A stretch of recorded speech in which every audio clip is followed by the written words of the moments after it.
isn't it? You hear that whistling sound? Man, we sure is getting high. You want some more brownies? No.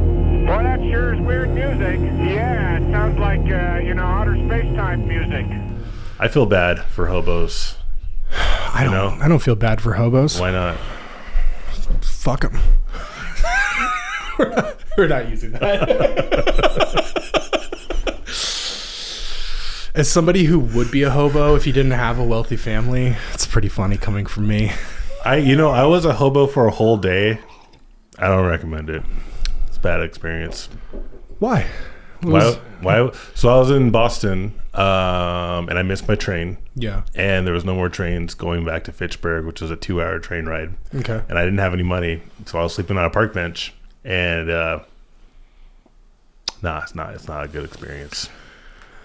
Wow. Yeah. Especially because, whoa. Oh, look at that. Sorry, keep going. I think especially because it's like, really, truly, it's like how people treat you.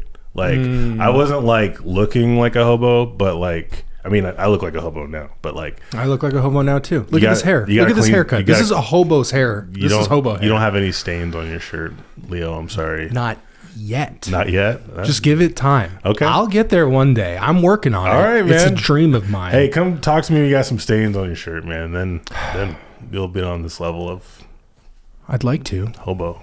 I'd like to one day. Yeah? I don't see your stains. Oh, they're there. They're just hidden within the beautiful you need like artwork on your shirt. You need like an 8K camera to be able to see the stains. But they're there. These are 8K cameras. Fuck! Turn this phone somewhere. Oh, it's fine. You just put it on wherever. I mean, honestly, I fucking hate this shit. I don't think you can see anything past like here. And if you can, I don't fucking care. It's whatever. Okay. Yeah. It's fine.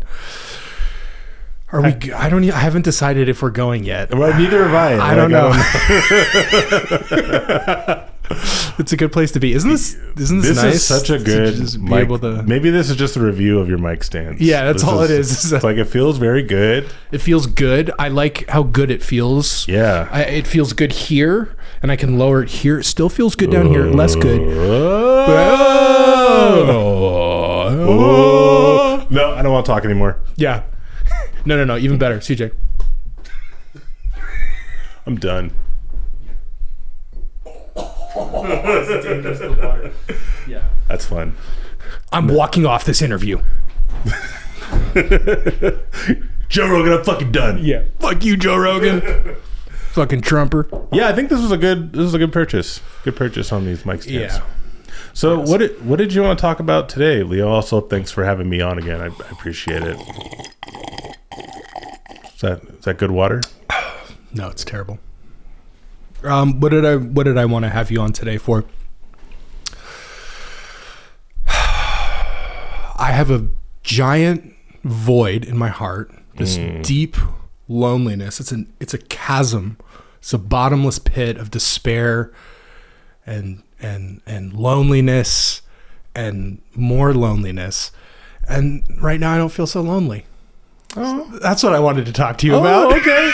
Well, at this very moment, things are good. That's nice. In this very moment, I don't feel so alone. Oh, that's nice. But what brings that on, like when we're not together, or like other points in your life?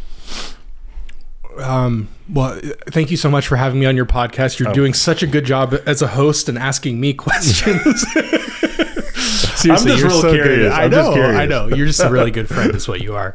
And you're an excellent podcaster as well. Yeah. It is a good question though. I'm somebody who's had a UFO encounter experience. Saw like an entity of some kind. We've talked about it ad nauseum, so I'm not going to retread for the millionth time. But I am going to be very brutally honest that I'm just very I'm afraid of the judgment that I've encountered post encounter, and so I get nervous going out in public. And I used to be a very sociable person. I mean, I still am, and I crave sociability, but I'm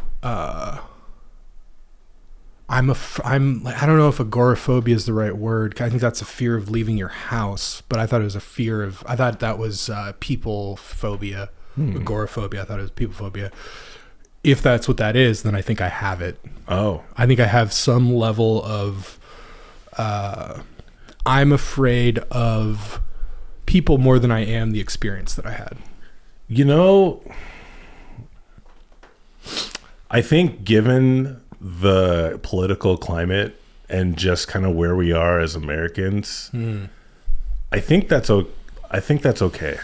You know? Yeah. And it's like the thing you're talking about is like me and my wife feel that quite a lot. Myself, I'm like a weird hybrid where like sometimes I feel extroverted, sometimes I don't. Yeah. But a lot lately, like the last, let's say 5 years, I feel the same way. Like I don't really want to be like, I'm not sure how people are going to react around me, you know? Yeah. Do you where does that stem from? Was there a certain time or was there a life incident that happened for you that created this space, or is it more, do you think, a result of the times, as you said? Man, that's a great question. So you got this. You got these questions. I'm trying. I'm learning. I'm learning from you. Doing great. I think it's a mixture of both because, like, growing up, like, you know, I kind of grew up as this kid who was like always like, hi to everybody. Yeah. How you doing? Right. And then, like, you know, here in Washington, people are kind of not very outgoing and willing to wave at everyone. Seattle freeze. Seattle freeze. They call it the Seattle freeze. Yeah. I was molded by it. Raised by it. You merely adopted the Seattle freeze. Nobody said hi to me until I was but a man, and by that time it was nothing but blinding. Exactly. They said hi to me, and I punched them in the face because I'm Bane, and I use aggression to mask my emotions. I mean, to be honest, I don't really know how a lot of people navigate through life and like publicly, because like I think some places it's totally like California or like somewhere south. I think people are a lot more open and warm and friendly. But like here in Washington, like I do get like a whoa. Yeah. You know, like, and it's not just me. I see it in other people's eyes and other people's faces of like, I don't want to be around you. Yeah. And I think with the times, I've become a little bit more like that. Like now I'm like, I look at people a lot less, or I try to like make sure not just to look at people. Avert your gaze. Yeah, unless it's like something crazy, like a dude in a giraffe suit riding a motorcycle. I have to look at that. I'm looking at that. Check it out. But yeah, that's kind of where I'm at on that. How about you? Yeah, I think I feel like if I didn't try, I would easily slip between the cracks. You know how they say there's a epidemic of male loneliness? Yeah. I am a data point of that. And I think that I'm fortunate. I'm fortunate to, you know, have a wonderful family who's supporting me in this time of transition. Hell yeah. I'm fortunate to have amazing friends like you who have been incredibly vulnerable when I've been you know, like we've had these great conversations over the course of me dealing with the fallout of all the UFO stuff. And if I wasn't lucky enough to have some human connection, people that actually really care about me, it would be a very bleak reality. So, you know, I think I just look at myself.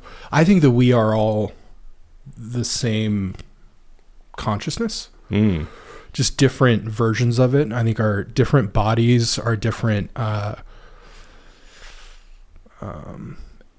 extensions of our. Sorry, no, I'm losing that train of thought. Basically, I think we are all so genetically similar. That even our different proclivities and our different, you know, sliding scales of intelligence and mental health and all this stuff, you know, I look at somebody who's on the street and I I look at them and I go, God, I could have been that person. Yeah. You know, like we started this conversation about hobos, right? And it's like, man, when I was still on amphetamine medication that I was being prescribed by a Western medicine doctor, and I did not have a good support system, financially, spiritually, I would have fallen through the cracks. I can see how easy it is to lose everything and slip right into nothing. Absolutely. So, yeah, I mean, I see myself now as like this horrible data point of male loneliness. And I know that I'm still, I'm 34. I've got plenty of years left. Luckily, I'm not a woman. I don't have a biological clicking talk. Clicking talk? Clicking talk. Is that like the new vagina? Like the new term for it? It's actually a slur for a vagina. Oh, okay. A clicking talk. Clicking talk. She got a real stanky clicking talk. Anyways. Lick my clicking talk and my crack. It's actually a slur for a... No, I'm not gonna go there. I hope people knew where I was gonna go with that, and they can fill in the gaps. This is why we're not doing stand-up comedy anymore, guys. This is... You get it? Yeah. No, we're still gonna do stand-up. Yeah, they're gonna fucking deal with us, and they're gonna like it. Yeah. Deal with it. Laugh. That's so funny. Yeah, so I think that I'm, I have still potential. I feel like I have potential, and I have, a vision for the future, and I can see where I see a future state in which I'm not going to be lonely. And I have this weird intuition of like, oh, this is a temporary phase. And while I'm in it, it sucks. Really fucking sucks. It's, and a lot of it is self-created too. I have to be super real about that. Like, if I wanted to not be so lonely, I could just fucking go out into public more. But then I can't, because then I'm afraid of being judged. Well, it's not that I can't. It's that I have a roadblock that I didn't used to have when going to socialize. Yeah. I was fun, happy Leo guy. Like maybe a little stonery, fun, happy Leo guy. You know? Now when I go to socialize, it's like the UFO freak, Well, there's this idea of like a loop, right? Or a cycle. And like we, like, you're talking about this cycle of male loneliness, which like is very real. Yeah. And like, I think all of us on some level experience it. Yeah. Even men in relationships. Yeah. There's a quote that comes to mind. Most men live lives of quiet desperation. Oh, wow. Ooh. Goddamn. But there's this idea that like, maybe there isn't a solve for it. Like there's like a cycle of a good moment of male loneliness, and then cycles of bad moments. And it's more about like being okay, not being okay, being like aware of it, and knowing that it's not like the end, that something is going to move on. But how do you feel about that idea? I think that's super wise. Yeah? Absolutely. In fact, I'm pretty sure I've said something similar to you at some point. And what I love about getting it back is that it's a reminder that I need to, it's so easy for me to give advice. But it's so hard for me to follow my own fucking advice. Preach it to the crier, brother. For real. Yeah. It's like, it's so easy to just be like, well, this is all you have to do, because saying it is the easy part. Yeah. But the doing it, that's the hard part. If I can go on a rant for a moment. Please. I was just talking about cycles, right? And my dumbass is like, I want to fucking get out of the cycle. Like, despite me just saying there's this idea of being okay with the cycle, I want to get out of it. You know what I mean? And I'm not to like self-promote. Please self-promote. Self-promote. But like I've been working on this game for a long time called Heroes of Fate. Nice. And it's about essentially characters who are stuck in a loop that have to get out, and like they're kind of told early on that there's no way out of this loop where like they die and they come back, die and come back. But the whole precedent is like you can change your fate if you have the willpower to do it. And I think for me, that's always been kind of like a wrestling point of like, you know, some people believe it, God exists. Some people don't. Some people think everything is predetermined. Other people don't. But regardless, like, is there a way to say like, no, the world's not going to end. I'm not going to let it happen. I'm going to fight for what I want to make it not end. Or like, I'll give you another example. Like, my family, right? Love my family, but we have this thing where we have trouble finishing projects. Yeah, my family too, dude. Yeah. And it sucks because it's like I grew up watching my dad. He finished 10 books, right? He has like a whole collection of books he wrote. Wow. That's so cool. I didn't know your dad was a novelist. Oh yeah. Well, it's not. He's writing like textbooks. But like, still, impressive. Yeah, it's like right. It's impressive. I'm proud of him for that. But he kind of had this whole ethos of how things were going to go. Like the project was just like out of this world scoped in his mind, and I watched as it like kind of unfolded to not being unfolded, or like I don't know how to say it correctly. It didn't perfectly fit his plans. Yeah. And so like my sister the other day was just like, oh, you know, like us Rhones finishing something, you know, and I'm like, I don't want to, like, I know that's the precedent. I know that's like literally in me, but like I don't want to just not be a guy who's not finishing projects. I want to fucking finish projects. Yeah, well, a couple things come to mind. First, the dogs next door are going to start wailing. Nice.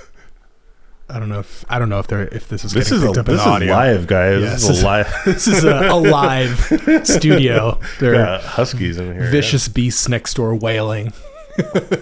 They're sweet dogs. The first thing that comes to mind as far as your dad having a grand plan and then not being able to achieve all of it, there's that 87% rule with creativity where no matter how great your idea is and how skilled you are as an artist, you will always lose 13% of your original idea from the translation from your mind into the medium because humans are fallible. Yeah. Because we fuck things up. Because we're gonna make mistakes. We make mistakes, and it's just gonna happen. And it, in a way, is part of the creative process. In a way, it is, you know, the fucking up and then like happy accidents. Or, you know, it's like I think it's ingrained within us to not be able to achieve everything that we set out to, and then the perfectionism. Fear of failure sets in for me, and that's why I often don't finish a project, is because I'm like, oh fuck, I don't want to fail, like I don't want it to be bad, you know, like to be honest, that's like just the fact that we're doing this right now and the fact that I'm on episode 8 of a podcast is like, this is a big deal for me that I even have gotten this far. And congratulations to you, by the way.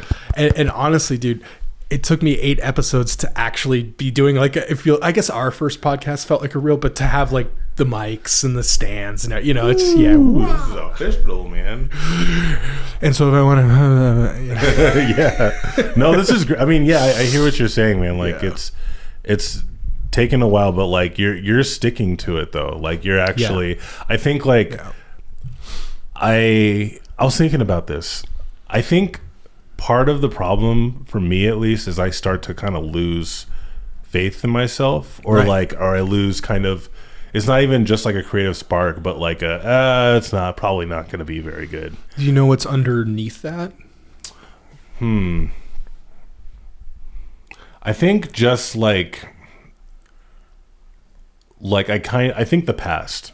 I think a little bit of just like looking at the past. Maybe a little bit of procrastination, maybe too high of expectations, perfectionism. But if I had to give it like a single culprit, I think it's a lot of like negative self-talk. And by the way, I love that one thing you're talking earlier about how we're like both being able to be vulnerable and talk with each other. And I'll talk more about that later, but like, I love that we can be vulnerable with each other and like just talk about this stuff. Cause like, this, like a lot of dudes have trouble doing this, like just talking about, totally, you know, like I think the fact that I'm like saying out loud that I have negative self-talk is one of those things that's like, dude, just don't have negative self-talk. Shut up, you bitch. Yeah, you try not being a little bitch. Yeah, toxic masculinity, dude. Yeah, toxic masculinity. Oh, you got an emotion? What are you, a vagina? Try taking the tampon out, bro. Yeah. But like, you know, I just it's real, and it's different here in Seattle than it is, I think, in other places. I feel like it's a different type of toxic masculinity, but it's still a little less in your face. Yeah. You know, but there's still a thou shalt not feel bad. Yeah. Or thou shalt not be weak. You know, I'm not gonna name anyone in case they happen to see this, but like I have a couple friends. Tim. I don't even know a Tim. Right, so right. We don't know a Tim. Do I know a Tim? I don't think I know a Tim. Fuck Tim. Yeah, fuck Tim. Fucking Tim. Like the other day I was like texting my friend because I had a weird dream about him. Right. Sorry, I got to burp for a second. Please burp into the mic. I'd prefer. Oh, it's gone. It's gone. The moment's gone. I'm sorry. The moment's gone. I had a burp and I lost it. Fuck. No, so I had this weird dream about my friend getting swallowed by a snake, and what the fuck? Right? Yeah. I'll tell you about it briefly. Like I was hanging out at a pool, right? Okay. And he's like, "Hey, check out my new pet," and it was this giant fucking snake. And it was his pet. It was his pet, and he started swallowing him and thrashing everywhere, and like trying to eat him. Shit. And I was like there trying to like save him, but the snake kept eating him. Wow. And I'm like, fuck, dude. And I like it ended with me just fucking cutting into the snake to get him out. Yeah, cool. And I was telling him this, and I was like, the feeling that I got was like, man, like if this was like, if there's some kind of meaning behind this, maybe he needs help. And I was like, hey, dude, like I had this dream. I told him the details. I'm like, and by the way, bro, if you ever want to just talk about stuff, I want to like know how you're actually doing. Like, yeah, you know, we've been homies for a long time. Let me know. Yeah. No, that's chill, bro. I'm fine. Yeah. You know, and it's like, and that's usually kind of where it ends. So, but this is the friend from your dream. Yeah. And when you went to talk to your friend, okay, so this is cool. I think dreams offer information from some other realm, potentially, you know, wherever the place is when we're born and when we die because of DMT. There's the small amounts that are released when you're dreaming. And so you might be getting data from another place. What's fascinating to me is your friend goes, hey, check out this, look at my new pet. And then the thing that he's introducing to you that he's so excited about consumes him. And you literally have to go like hero's journey into the belly of the whale and cut him out. So really you're the hero in that journey. I just see that as a metaphor. Like maybe there was something in his life that he had just introduced, you know, or maybe this is your subconscious creating a metaphor about a real dynamic. I don't know. What do you think? Maybe. I mean, yeah, it probably could be something like that. We've known each other for a long time, but like, I think for me, it was like I not to get like too like in my own. I don't know what your podcast is right now is about. I want you to be as vulnerable and as authentic as you can vulnerable, possibly CJ and Leo. stand. As you can possibly stand. That's right. I want you to cry. I'm so fucking vulnerable right now. I'm so fucking lonely, CJ. Oh my god. Yeah, I just like. I think it was just like. I go out of my way a lot to like try and like be a good friend and like try to meet people halfway. And this is pretty raw because it's like recently there's like other friends I'm like kind of just seeing fall to like not like physically like something's wrong with them, but like I'm losing friends. Yeah. You know, and so I've shed a friend or five myself, and it sucks because it's painful. Because I'm like, damn, like what? But like, I'm like, part of me is like, man, what the fuck did I do wrong? But the other part's like, well, fuck him, because I'm just being myself. I'm being my authentic self. Yeah. I'm not trying to be like, I still care about the person. Right. But it's like, how much of myself, like how much am I going to step out to try and like meet the other person? Dude, I think about stuff like this every day. Yeah. Wow. Thank you for your vulnerability and your honesty. I'm so fucking vulnerable, Leo. So fucking vulnerable. Oh no! Oh shit! I gotta put my dick back away. Shit! Oh, I'm so vulnerable right now, out in public. You said you think about like you had a similar situation. I think about. First, my lizard brain goes, "Fuck that piece of shit," and then my higher self goes, "They're working with the best tools that they have possible, and they're trying their absolute best. And if they're not, it's because they're not capable, you know." And so then the even higher self of me, the therapy self, is like, what could you have done better to be a better friend? Or and this is maybe my favorite, what about how they behave is a reflection of me that I hate in my fucking self. Whoa. And isn't even about them. And I realized that what I actually don't like about them is that they're reflecting back one of my least favorite qualities of myself, and I can't fucking stand it because I spend a lot of my day filtering out that part of me that I fucking hate. And then when I see them display it, I'm like, fuck you, how dare you? You know how hard I shove it down in myself? You know? And so for us dudes, we just go, yep, I'm good. What do you want? Don't talk to me about feelings. You know, I'm not gonna talk about fucking feelings. I'm exactly. Cool. I'm cool, bro. Yeah, no, we're fine. We're fine. I'm fine, bro. And then that's exactly, and that's why men snap and murder their whole family. Me, Matt? Me? Fuck no. I'm fine. I'm fucking great. See, this is my normal voice. This is indoor speaking voice. That's so blown out on the. I can see it on the. Oh, let me just go ahead and adjust this mic. Yeah. I'm fucking fine, Leo. Yeah. I'm This is just how dudes talk to each other. Yeah. Yeah, I'm fucking great. This is good. I'm good. This is awesome. I feel wonderful. I have nothing to complain about. I'm not angry. You're angry. Yeah. And I feel like what we're doing right now is another toxic masculine trait where we get vulnerable, and then you and I as comedians, we're like, okay, let's make light of this situation so that we don't have to feel the awkwardness that my friend Leo just told me that he's fucking lonely. Oh yeah. Masterclass, bro.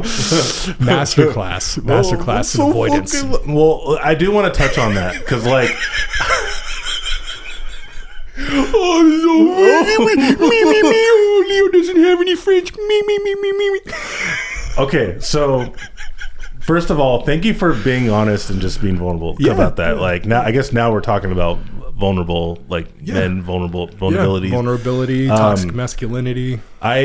So I'm married. I've been married for a while now. Like, congratulations. Thank you. You have a wonderful wife. Thank you. She's pretty the bee's knees. Yep. You know, absolutely. But I still get that twinge of loneliness. Yeah. And I remember what it was like before I was married, and I don't think it's talked about enough, especially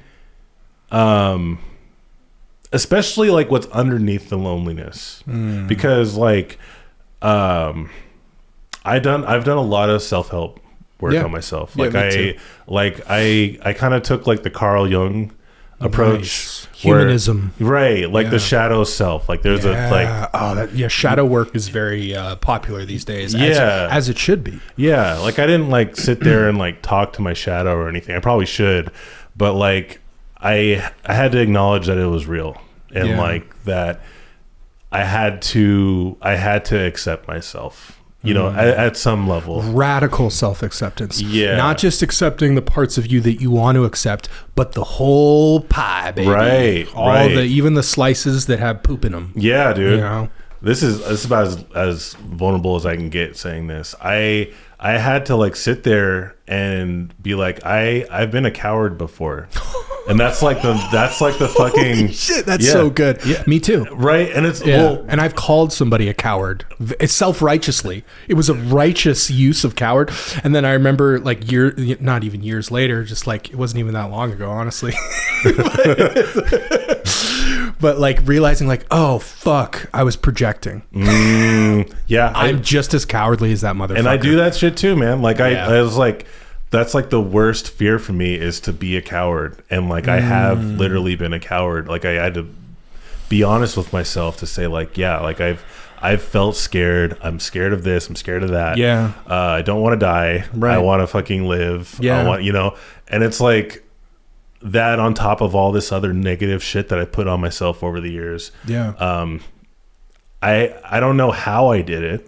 Yeah. But it was work, and I finally got to a point where I'm like, I do love myself, right? Like, despite all the shit, despite all the fucking heartache and like shitty mistakes that I continue to make, and the dumbass, and I'll still get mad at myself, and I'll still fuck up, and still probably fucking go to the bottom of hell if there is a hell. Yeah. But I still love myself, and I think that I have done.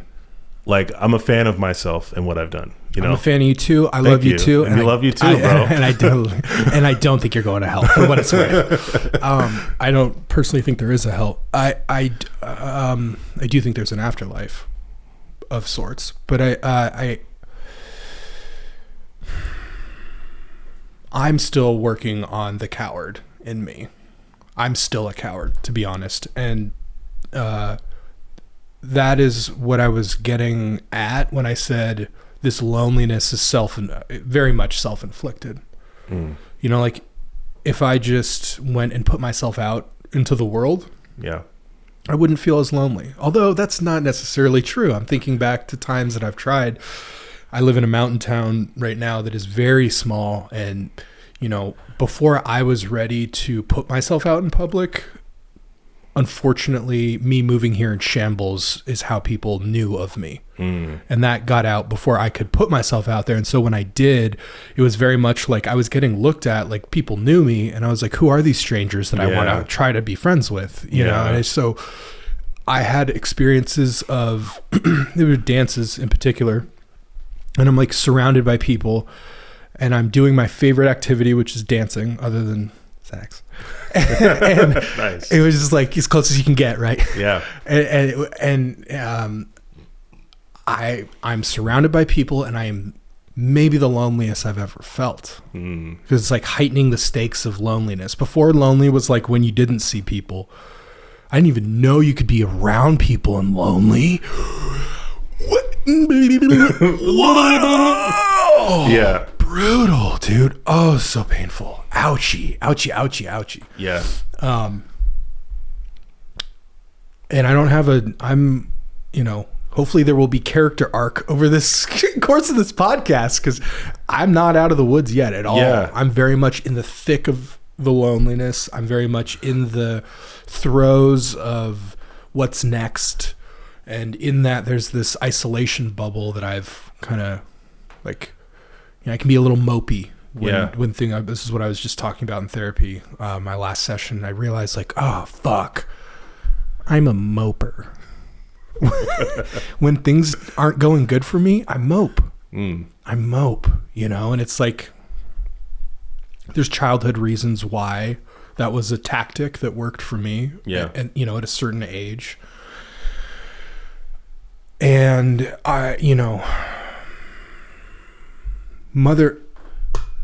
Mother Nature is not nearly as cool with moping as my mother was. Was. What do you mean by that? The universe does not like a moper. The universe rewards action. And a filmmaker, I'd call him a mentor. I don't think he would see me as a mentee, but I considered him a mentor. He once told me, and this has stuck with me, the genius is in doing. It was just that simple sentence. The genius is in doing, which meant just if you're doing something, that's where the genius comes from. perfect is the enemy of good is another way to say that, I think. You know, Yeah. it's like this fear of failure holds you back and you never do anything. Wayne Gretzky, you miss 100% of the shots you don't take. Yeah. You know, That's a good take. so I'm in this place of like, I realize that I'm good enough, I'm healthy enough, I'm better than I've ever been, but I'm also the most afraid I've ever been of people. And so there's this weird, like, you know, I don't know, maybe this is a great medium to do it, because like obviously we have a long history of friendship, and if you were a stranger and I'm starting to be vulnerable with you and I get to, you know you on a deeper level, it's good. It's exposure therapy that people are good. People can change. Yeah. Well, man, I want to touch on the loneliness that you're talking about. Like, do you think lonely is a good word to describe it?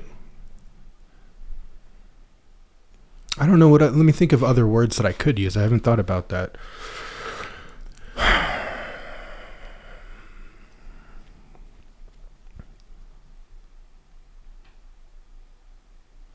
I'm also scared, scared of being judged. There's a nihilistic side, Yeah. where I'm just like, what's the point?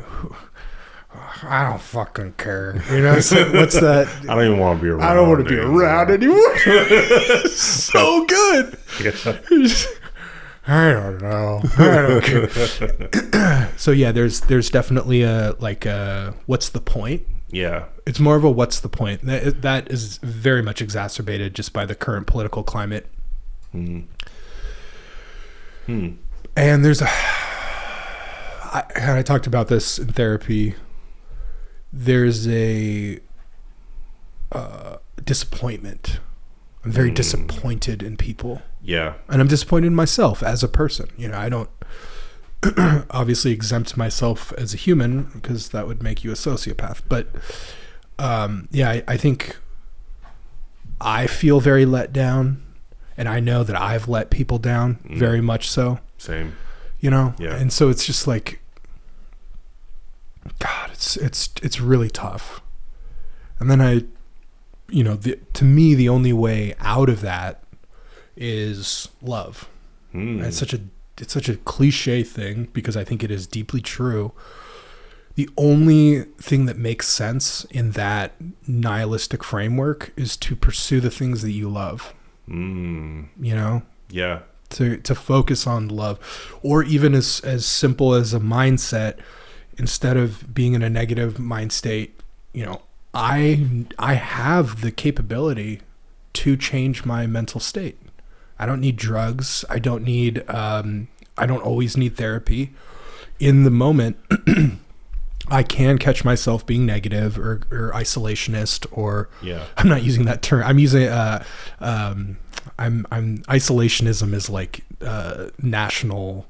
It's like a synonym for being like a kind of xenophobic. Or Really? Yeah, it's like America's becoming isolationist with all of its tariffs kind of thing. That's not what I mean. Self-isolating. I see. Yeah. Shoot, I lost my train of thought though. And then there's ice, and it's like right. Ice, isolation. It's just fuck all of it. Isolation.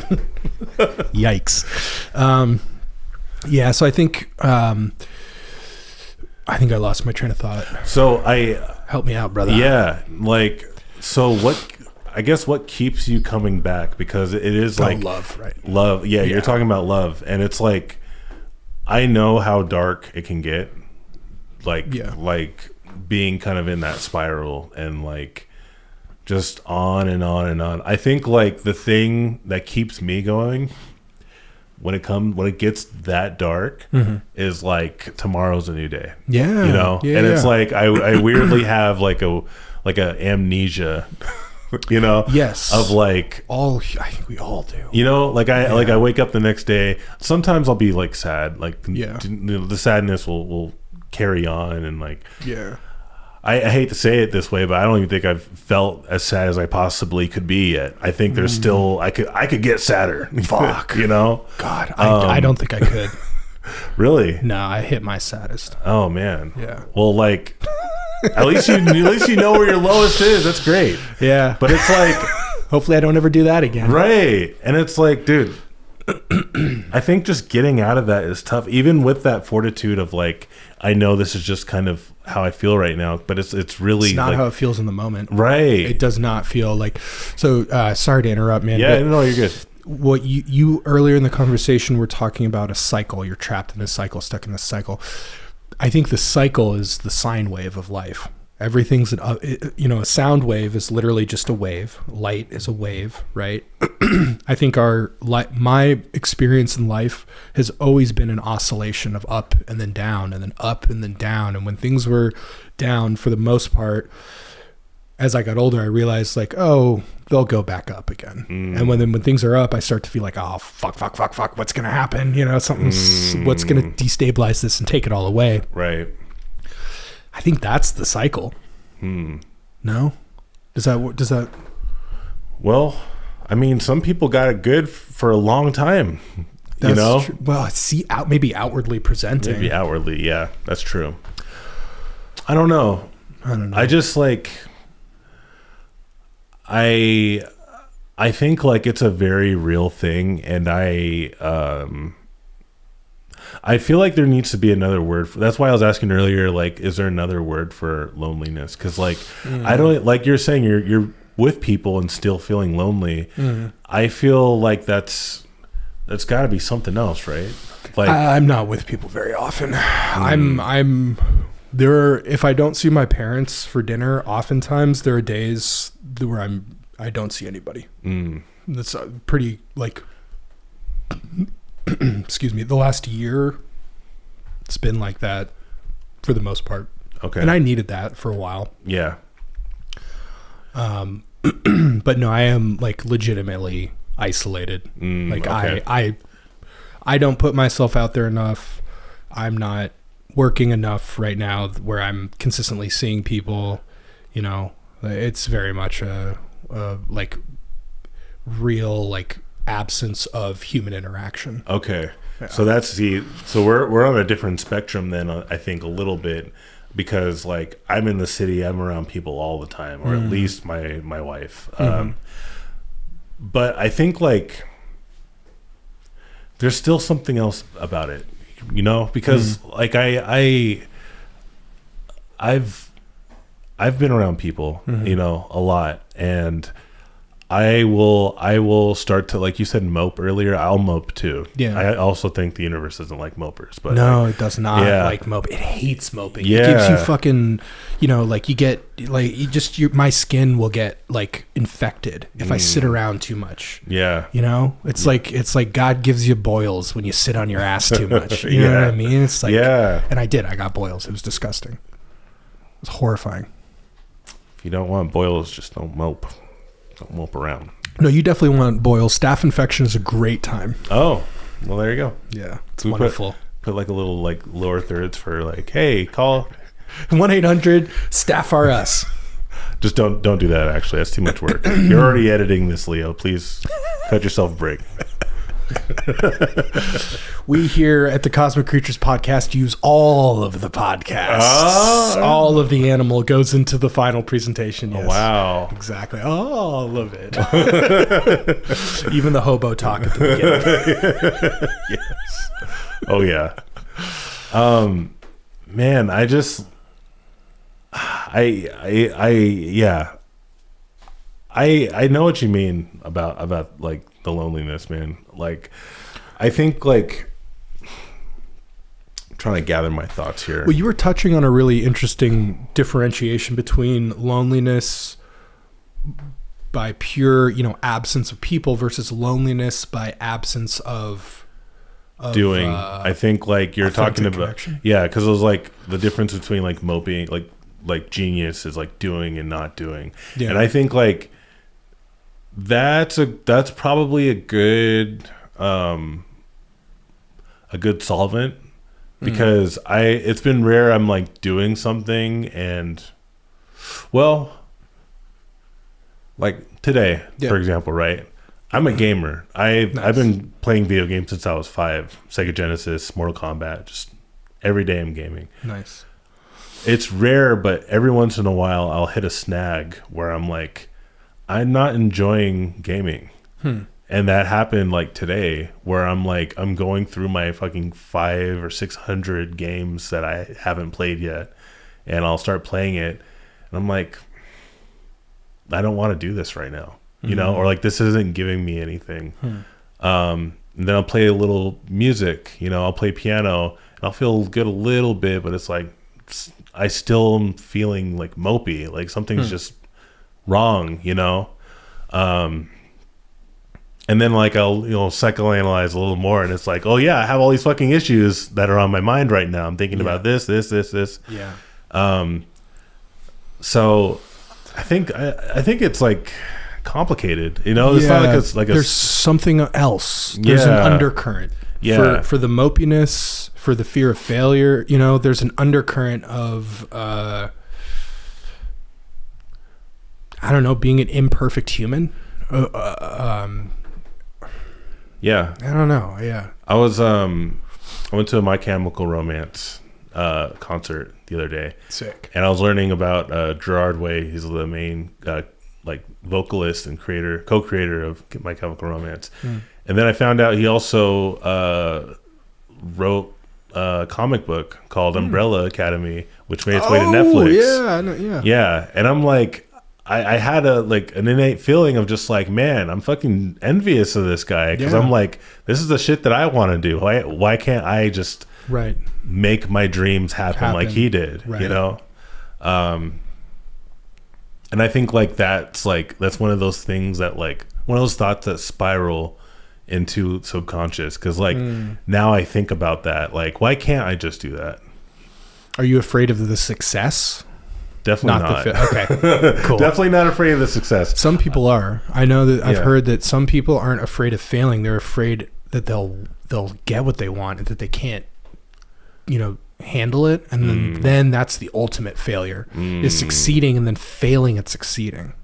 You know, it's I guess it's just an advanced form of failure. Yeah, no, I get that. I wouldn't say I'm afraid of it, but like I'm not looking forward to, if it happens, having to appease fans. Like having fans and then being like, oh, this is not as good as your other video. What happened to the old CJ? Yeah. Like, you're saying shit I already think about. Right. Bro, like, you know. Plus, it's a weird, I'm just quoting Duncan Trussell here, but it's a weird ideological creative prison that your fans put you in, where it's like you put out your first album that you love, like the Mumford & Sons first album. Marcus wanted to be like U2, like an indie rock band, but they put out a folk blues thing, and then their third album was the departure into the alt rock, and all their fans were like, where's the, you know, country, where's the folksy, you know, where's the thing that I want? Exactly. Yeah. And it's like, how dare you be an artist and try to reinvent yourself? Yeah. I want you to be the same fucking thing that makes me feel comfortable. Yeah. Fuck your fans. Right? Now this is a good segue to like identity, because I think like that's, you're talking about where you're at kind of transitionally. Yeah. Transitionally, I'm dealing with my identity. Like I'm having kind of turmoil in that area, because I'll like share my old videos, because I used to do videos, and I'll get a comment like, CJ, you could have been one of those guys who everybody knew, you know, you could have had millions of subscribers. Holy shit. And it's like, yeah, I could have, maybe, but like, I feel like I'm in a totally different phase than I was then, you know? And like, for me to like go and try and do skits again, like it might be a little bit fun, but I feel like I'm trying to recapture who I used to be. An old version of yourself. Yeah. Yes, that's another thing that I identify with right now. Yeah. Right? Sometimes I find myself trying to act like the old version of myself. Yeah. You know, being the people pleaser, honestly, being a people pleaser was a huge part of my personality, just because I was insecure to be myself.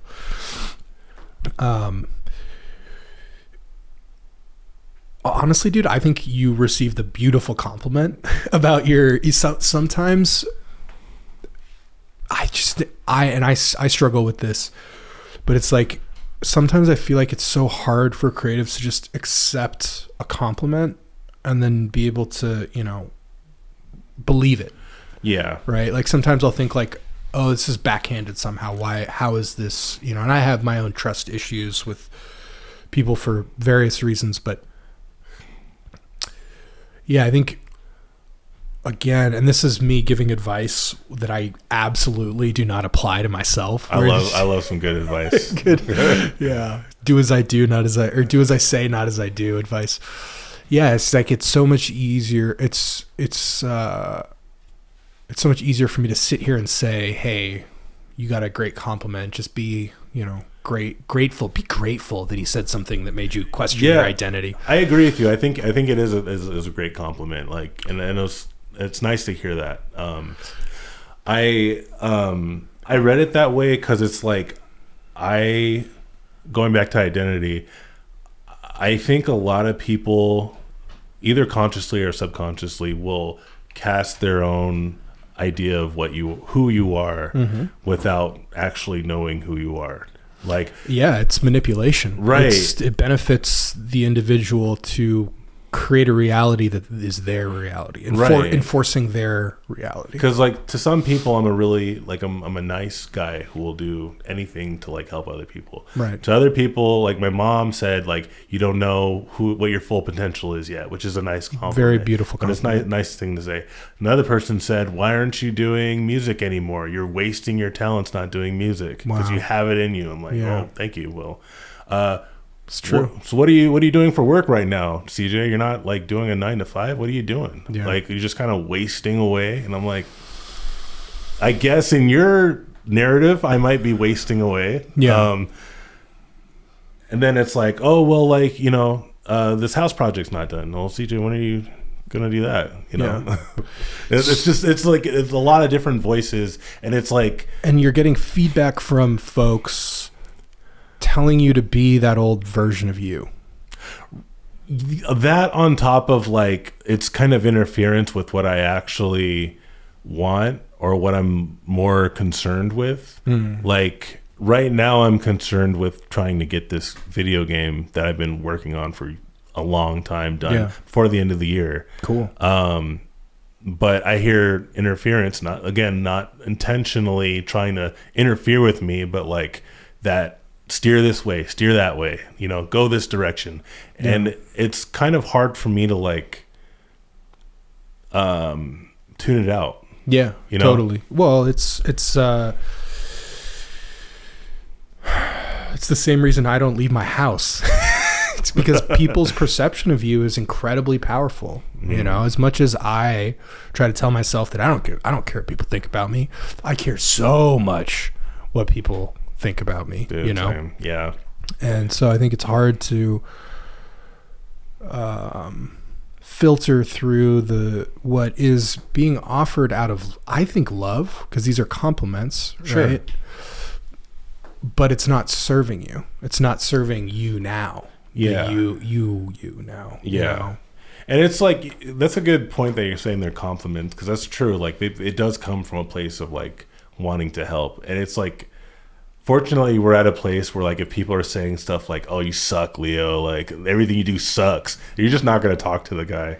You might pop him real quick on the head or something. Honestly, I'm at the point where, because I've radically accepted all of the ways in which I criticize people to feel better about myself, or the things that I do that annoy me about myself, and I criticize it in other people. It's like, I'm just at the point where, unless somebody is talking shit out of love, I just don't care. It's like, how dare you? How dare you level some judgment on another person? Yeah. Are you a perfect specimen? Some people think they are. And those are fucking narcissists. The person who does not look within and say, "Am I the problem?"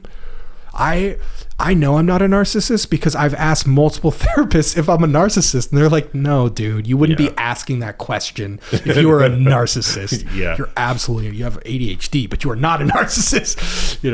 I got a cosmic question for you. Cosmic question, shoot. Shoot us off into the stratosphere, into the ionosphere. What to does into Leo, low Earth orbit. That's what they call it, Leo. Oh, really? Yeah. I didn't know that. Oh. Maybe I should rebrand the podcast and just call it Leo, low Earth orbit. Okay, I'll wear a shirt saying that for sure. Or maybe it'll be an album name or something. Ooh. Or album, or maybe that should be my musician name. Ooh. I'm not working on shit right now. Anyway, sorry, dude. Well, no, I'm just like, I'm workshopping this. I like it. Cosmic question. My cosmic question. What does it mean for the universe that Donald Trump has so much power and he's a narcissist? I think he's worse than a narcissist. I think he's at least psychopathic. If he didn't care about his family as much as he did, he would be a sociopath. But I think he's just psychopathic. He doesn't feel the emotion. He doesn't feel bad when other people experience pain.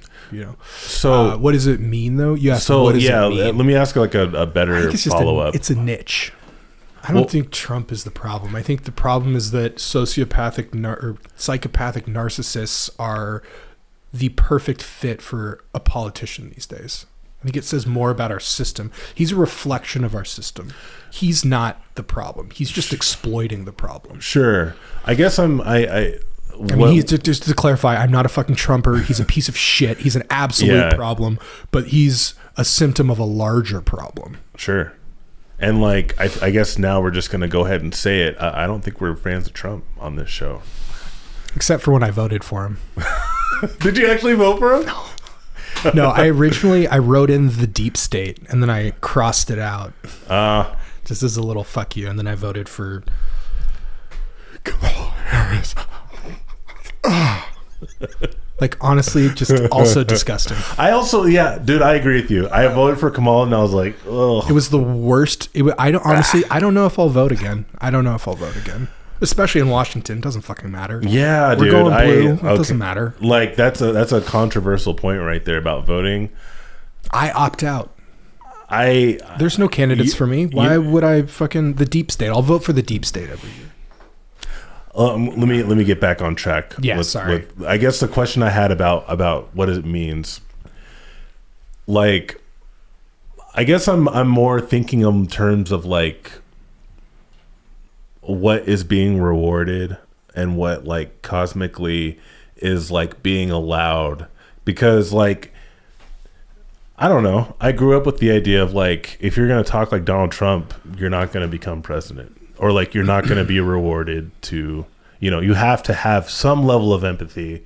You have to have good values, or like at least be good at a speech. Mm-hmm.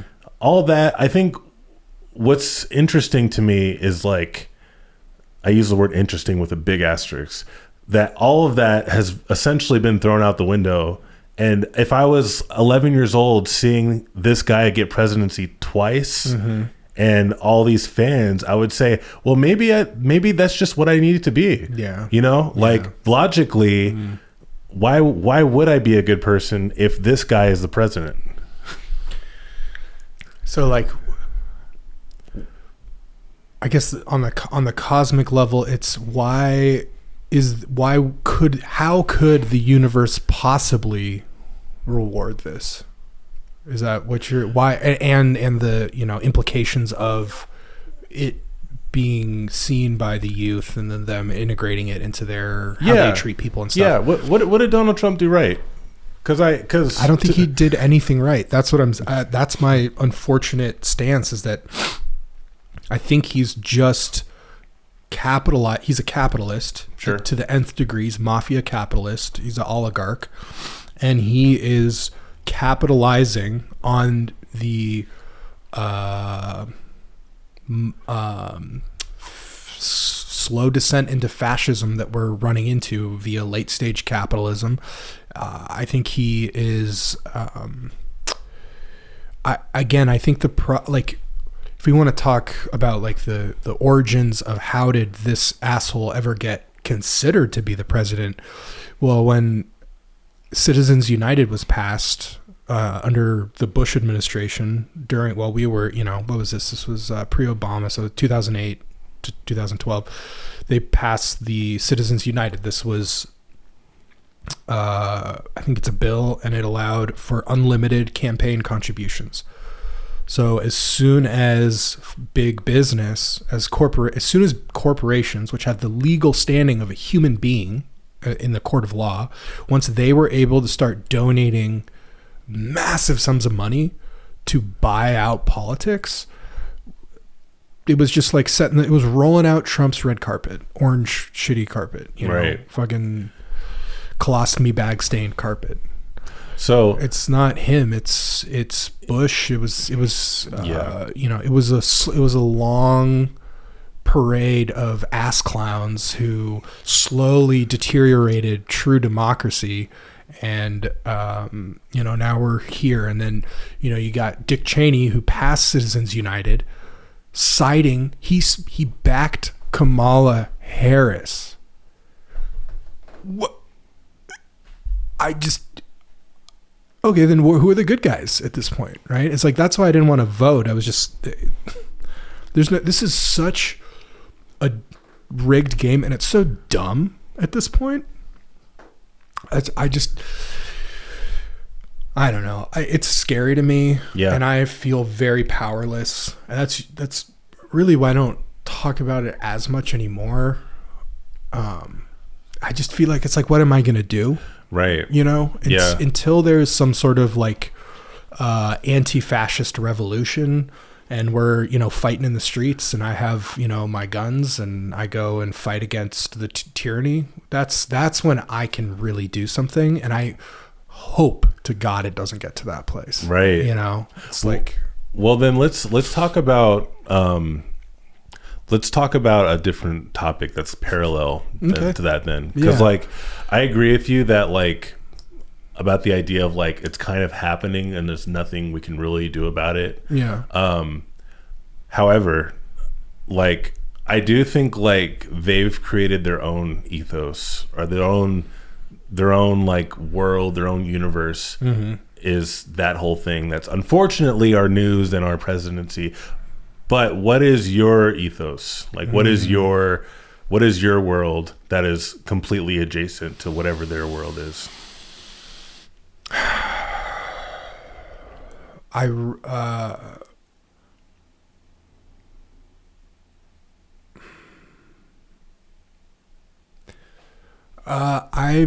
you know, especially after the UFO encounter, it's truth. I'm looking for truth, and I'm realizing that truth is relative often until you can really measure things. Oftentimes truth is a manipulation game. It's a manipulative,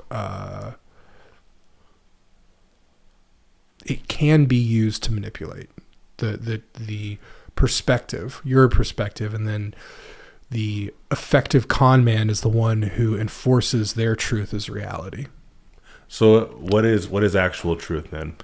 I don't know. That's, I think, if anything, after all of the UFO rabbit hole stuff that I've fallen into, and I'm nowhere near as versed as most people who have engaged with this topic. I'm just getting into it after my experience, but it's that classic noir trope of the further you go in, the less you realize that you really know. You know, the hero goes into the shit and they realize like it's all just shit. And it's like, how do you really know? Even science, you know, science is supposed to be an relatively infallible data stream. And then I took a class from Brett Weinstein at Evergreen, and he talked a lot about how science is so flawed because, again, it's human. Back to the 87% rule thing, where so many scientists they devote their entire life to an entire thing that they discovered. Right. And then some new asshole kid comes up and is like, actually, you didn't carry the 5 and your whole, your equation's wrong. And I just discovered a new warp space-time continuum that if you just, and you're like, shut the fuck up, kid. This is my fucking discovery. This is my name. I got a Nobel Prize for this shit. You think you're smarter than me? You know, that kind of stuff keeps things stuck, you know? Yeah. Trying to find truth, and then, you know, having your own human bullshit get in the way of like actual truth. and then again, you have to use, if there's anything I can default to, it's love. You got to love yourself, and you got to love the fact that you're imperfect and that you are going to be wrong. You know, it was like the hardest thing for me to do was to realize and accept that I will probably never know what the fuck I saw. And when I stopped trying to tell people what it was or what I thought it was, that was when it became a conversation. It's because you have two choices always. I learned this in therapy. You have love and you have fear. Love is freedom and fear is control. So when I was afraid that people were going to call me crazy because I had, you know, a specific person attack me for reasons that were their own problem that I don't even need to get into, I had this fear response, and I was like, oh, fuck, they all judge me. Fuck, they think I'm crazy. So then I was like, well, I have to control the narrative. This is what happened, and I know what to, you know. Meanwhile, I'm like full PTSD, like I just look nuts, right? I strip all that down, and I'm like, okay, I don't know what the fuck I saw. I saw something. I know I saw something. I filmed it. Like there's something there. Yeah. But I don't know what it was. And that's when people start to open up and breathe a little bit and don't feel constricted. I give you freedom to decide for yourself, what the fuck was this? Yeah. You know? And so that, to me, when you manipulate somebody and you tell them this is how it is, oh, you're not from this country, I'm going to break into your house in the middle of the night and pull you out in the street, you know, like that, is I'm enforcing my reality. Yeah. I'm enforcing my arbitrary human law, you know, so that I can exert violence, righteous violence against you. You know, it's manipulation. It's, words are abusive, you know, emotional abuse, verbal abuse, right? Like these are very powerful tools that, you know, are the antagonist to truth, right? If you manipulate around something, you're trying to force people to believe, you're trying to enforce that people believe. You know, it's like, this is true and you better believe it, right? I want to try to take the stance of, I don't really know, and you definitely don't really know. Yeah. So let's try to figure it out together. Yeah. You know, let's love each other in how we treat each other, and just be like, I don't know, but I want to figure it out. Yeah. Right. I love that stance on truth. I think saying I don't know what the truth is like probably as true as it's ever going to get. You know, at least like right now at this very moment. Yeah. I had a thought that it reminded me of, and I brought it up to someone else, and I was looked at like I was insane, like you're crazy, CJ. I love it. Lay it on me. I don't know what led to this thought. Maybe it was just some research or just looking into like religion and like conquests and things, you know. And I was like, what is good and evil? Like what is something that's actually good? What is something that's actually evil? Yes. And it's like, I've had answer, it looked at crazy, and it's like, well, obviously if you go out and kill someone, or if you rape someone, or if you know, do a bad thing, it's bad. It's evil. Right. And I'm like, yeah, I agree with that. Yeah. But like, if you're told by God that you need to vanquish this whole village because they're bad, is that good? You know, it's certainly not good if you're serving an evil God who wishes you to hurt others who don't worship that person. That's a control. That's bad. It gets complicated because like, if I'm feeding a whole village, you know, like I'm going out of my way to cook a big old pot of spaghetti and feeding the village. Big like, oh my pot. God, thank you, CJ. And then I'm feeding. Turns out this village, it's all cannibals that go out and they kill and eat children. Is that good? Yeah. Right. You know, you're still doing a good thing. You're saving an organism's life, which is inherently good. Then that organism goes on to be destructive. Right. Shades of gray, my friend. Right. I think one thing that I learned a long time ago from a talented writer friend of ours, there really isn't black and white. There's just different shades of gray. You know, and I think black and white thinking is a manipulative tactic.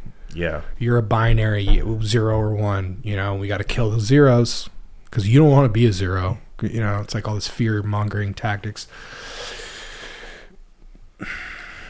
It's like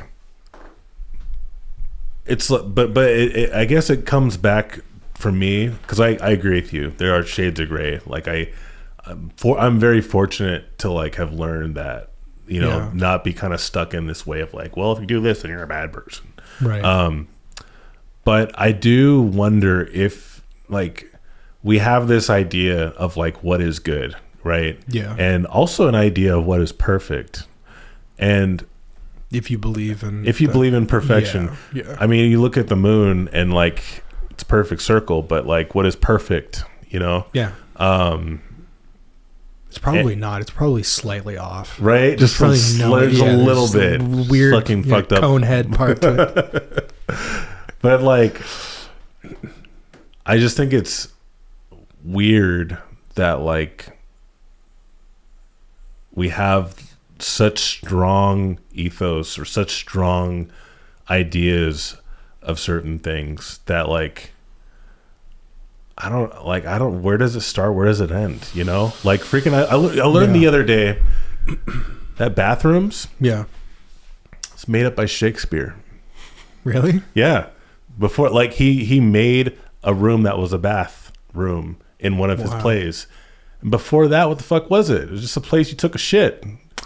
You know? Or it was a place that you fucking washed your fucking greasy, dirty ass fucking body. Was it a whole separate room? Was there a whole separate room? There might not even have been a bath, like an actual room. Yeah, it was just like you just did it in the living room. And then he's just like bathroom. Oh, the bard. Or I think it might call it restroom or something like, you know, but like he just made that shit up. And now like what, you don't have a bathroom in your house? Right. The fuck? Yeah. So it's like where does it end? You know, where's it you're saying so much of our reality are artificial constructs that are, you know, often used in ways to like hurt or destroy each other, but are purely fabrications. Like the law of you can't cross this specific imaginary line and come into this country or else we're going to pull you out of your house in the middle of the night. It's like that's relevant. Arbitrary. It's arbitrary. Yeah. And it's gray. It's gray because not that I think that it's warranted at all or in any way okay. And I can't invalidate the viewpoint of somebody who thinks that is good, right? Because there is a more like less empathetic, more like logic driven creature who goes, yeah, but they came in I'm not even going to use an accent because it's derogatory. They came into this country illegally, so we get to do whatever the fuck we want to get them out, you know? And it's like, okay, I should approach this with love. So, you know, how would I approach that with love? How would I sit down with a pro ICE person? Well, maybe I think flip it and say, how would you feel? I think first off, you would have to do an accent. That would be like the first step. Pretty fucking easy what accent I'm gonna choose. Yeah, I mean, I know Italians hate like a lot of people, so I just go with the Italian accent, like the worst one I could do. Hey, what's going on, ICE? Listen up, I'm Italiano. There's too many Mexicans. Get them out of the country. We go in the middle of the night. We pull you out of your house. I miss accents. I know. I miss when people did accents. I know. I was never offended by. Like, I was so good. I'm so good at accents. Right. It's like you took away one of my superpowers. Yeah. Even when people are offensive with accents, I'm like, well, fuck that guy. Like, if no such thing as offensive accent to me. If they're like offensive.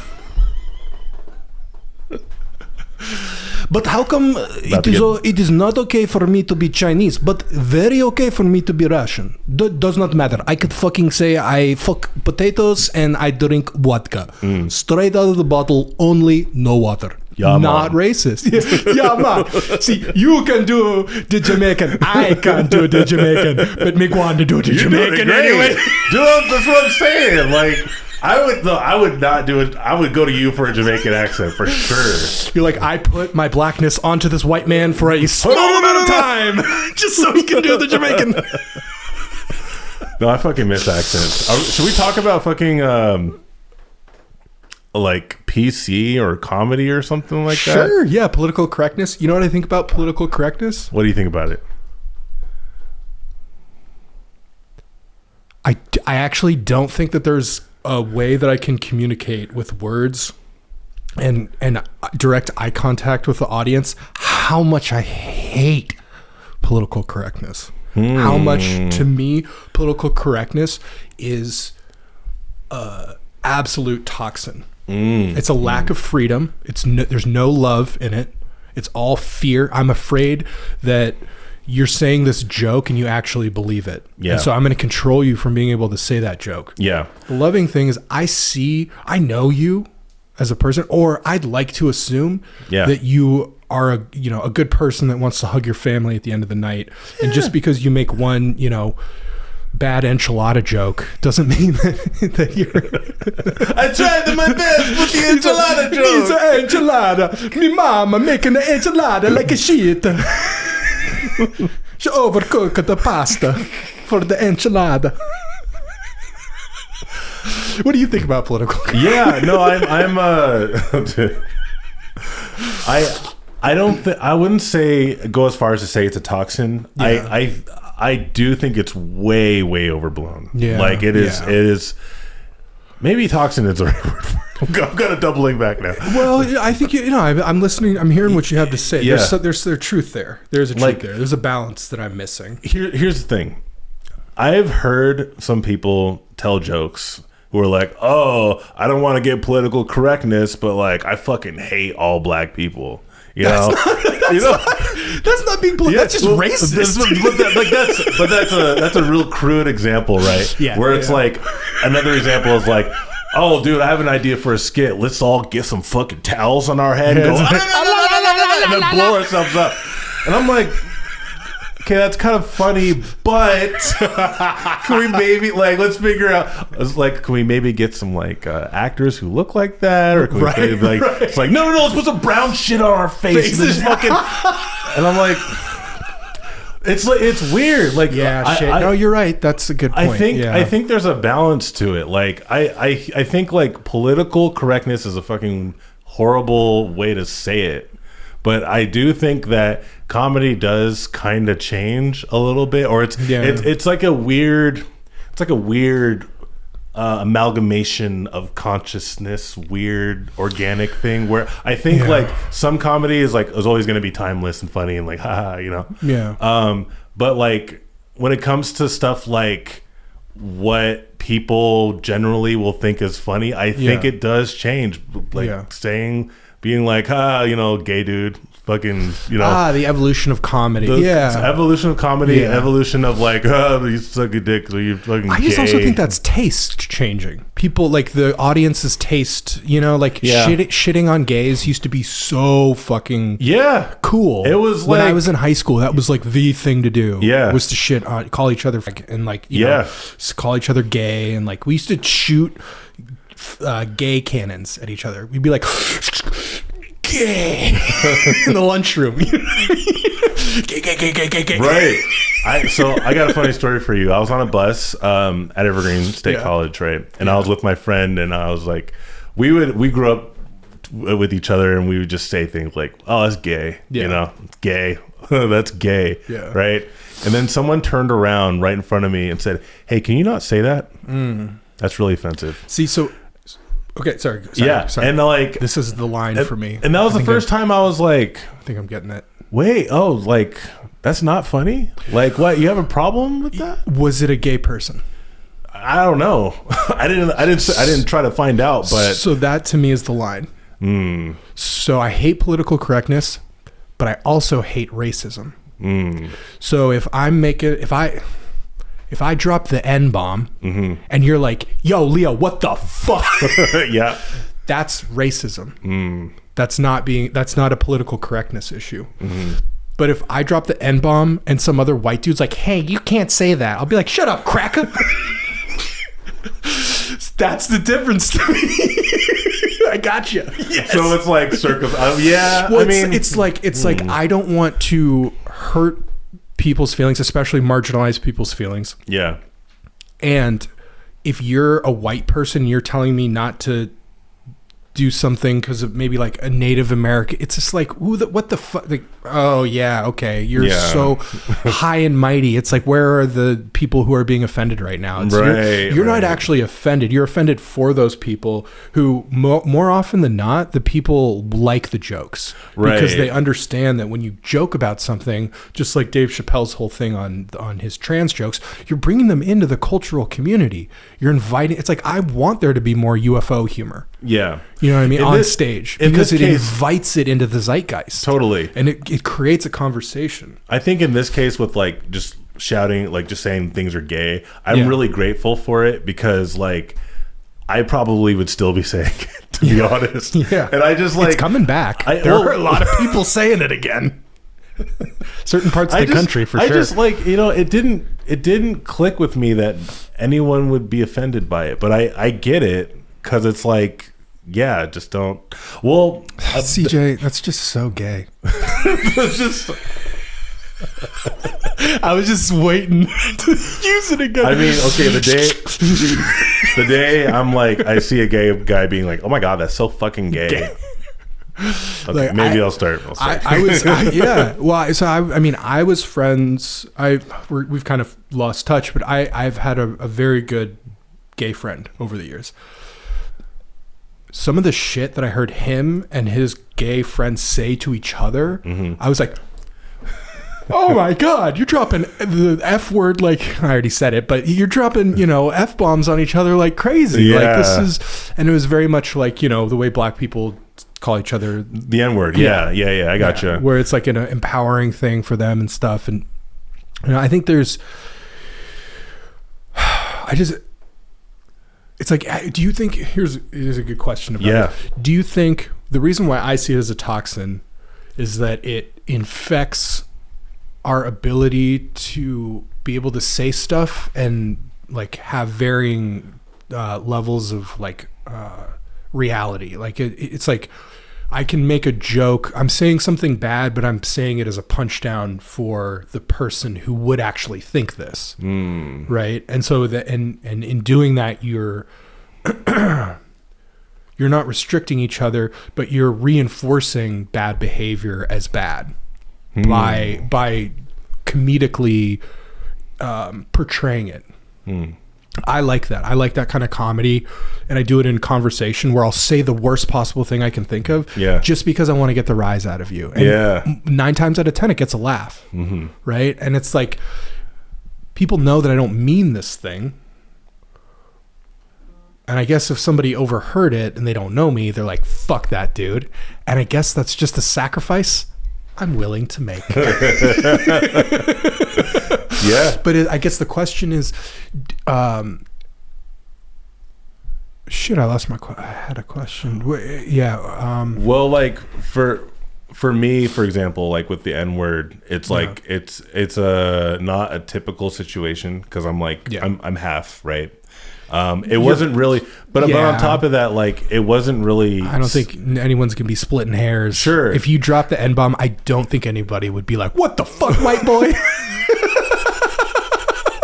Sure, I just like I don't think it wasn't really said in my family. Like my dad didn't say it, my mom didn't say it. I was taught that it was like there's a lot of fucked up shit involved with the word.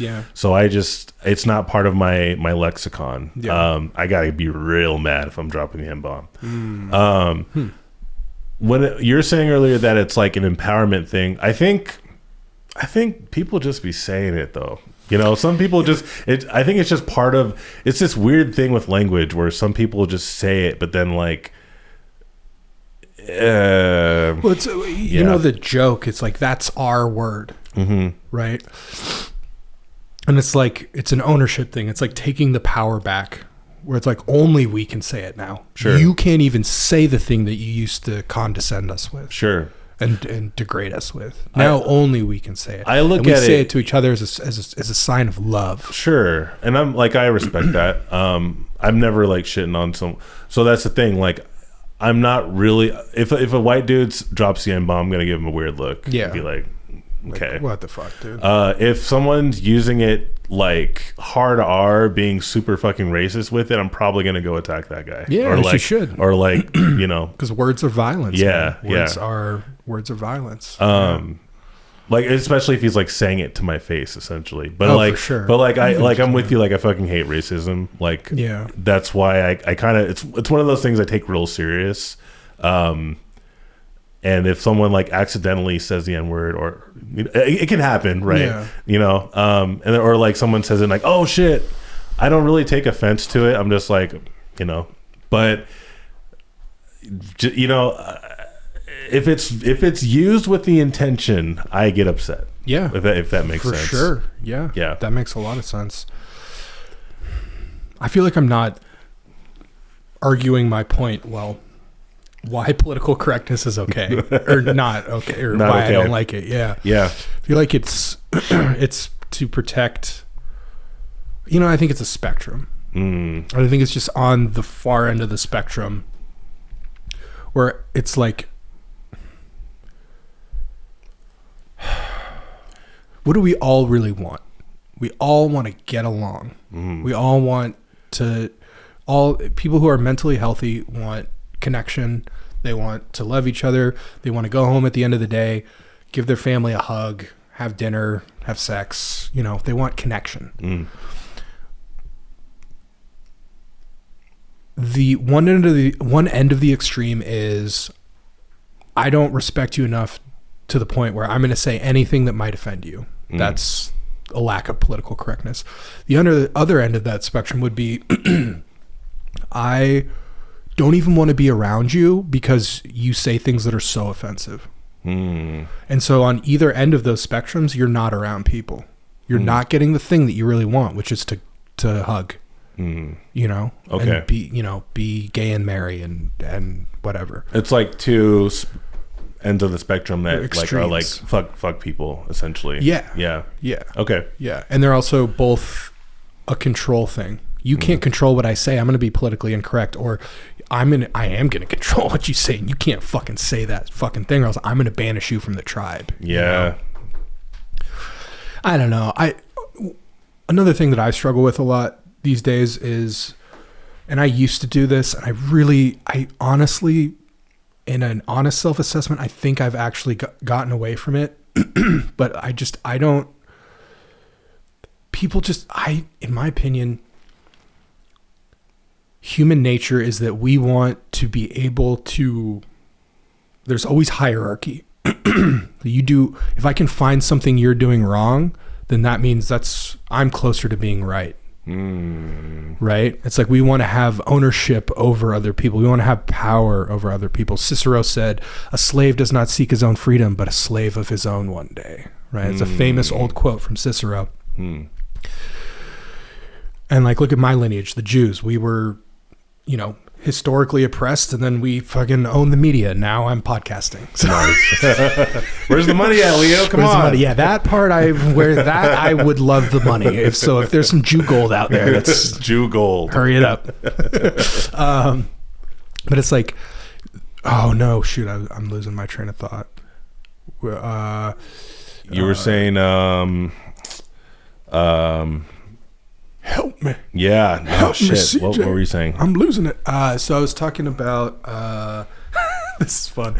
I was talking about, we're not even high right We're now. not. This is the We're best not part. at all. Oh. Not yet. We were talking about, I can't stop thinking about Jew gold now. I I'm know. like, Jew gold. I actually secretly have some, but don't tell anybody. nice. We're talking about how people want to hold something against you. Right. There's another quote, and I forget who it is, but it's maybe Machiavellian thought. Not that I should succeed, but that my friend should fail. Whoa. To me, one of the most disgusting quotes I've ever heard in my entire fucking life. And honestly, seriously, it's like, what the fuck is wrong? Because I feel jealousy for sure. Mm-hmm. And I've felt jealous over the years. Like when you started your podcast, anytime my friends succeed, it's a new opportunity to not be jealous and to actually be happy for them, you know? And I actually think I've been good at that over the years.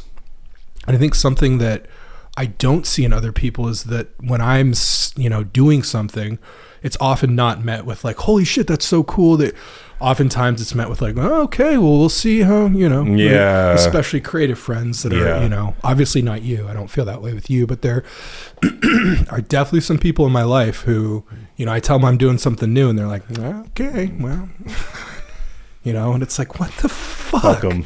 Yeah. Yeah. That's actually very like, and it's on top of fuck them. 'Cause yes, fuck them. And also pity them.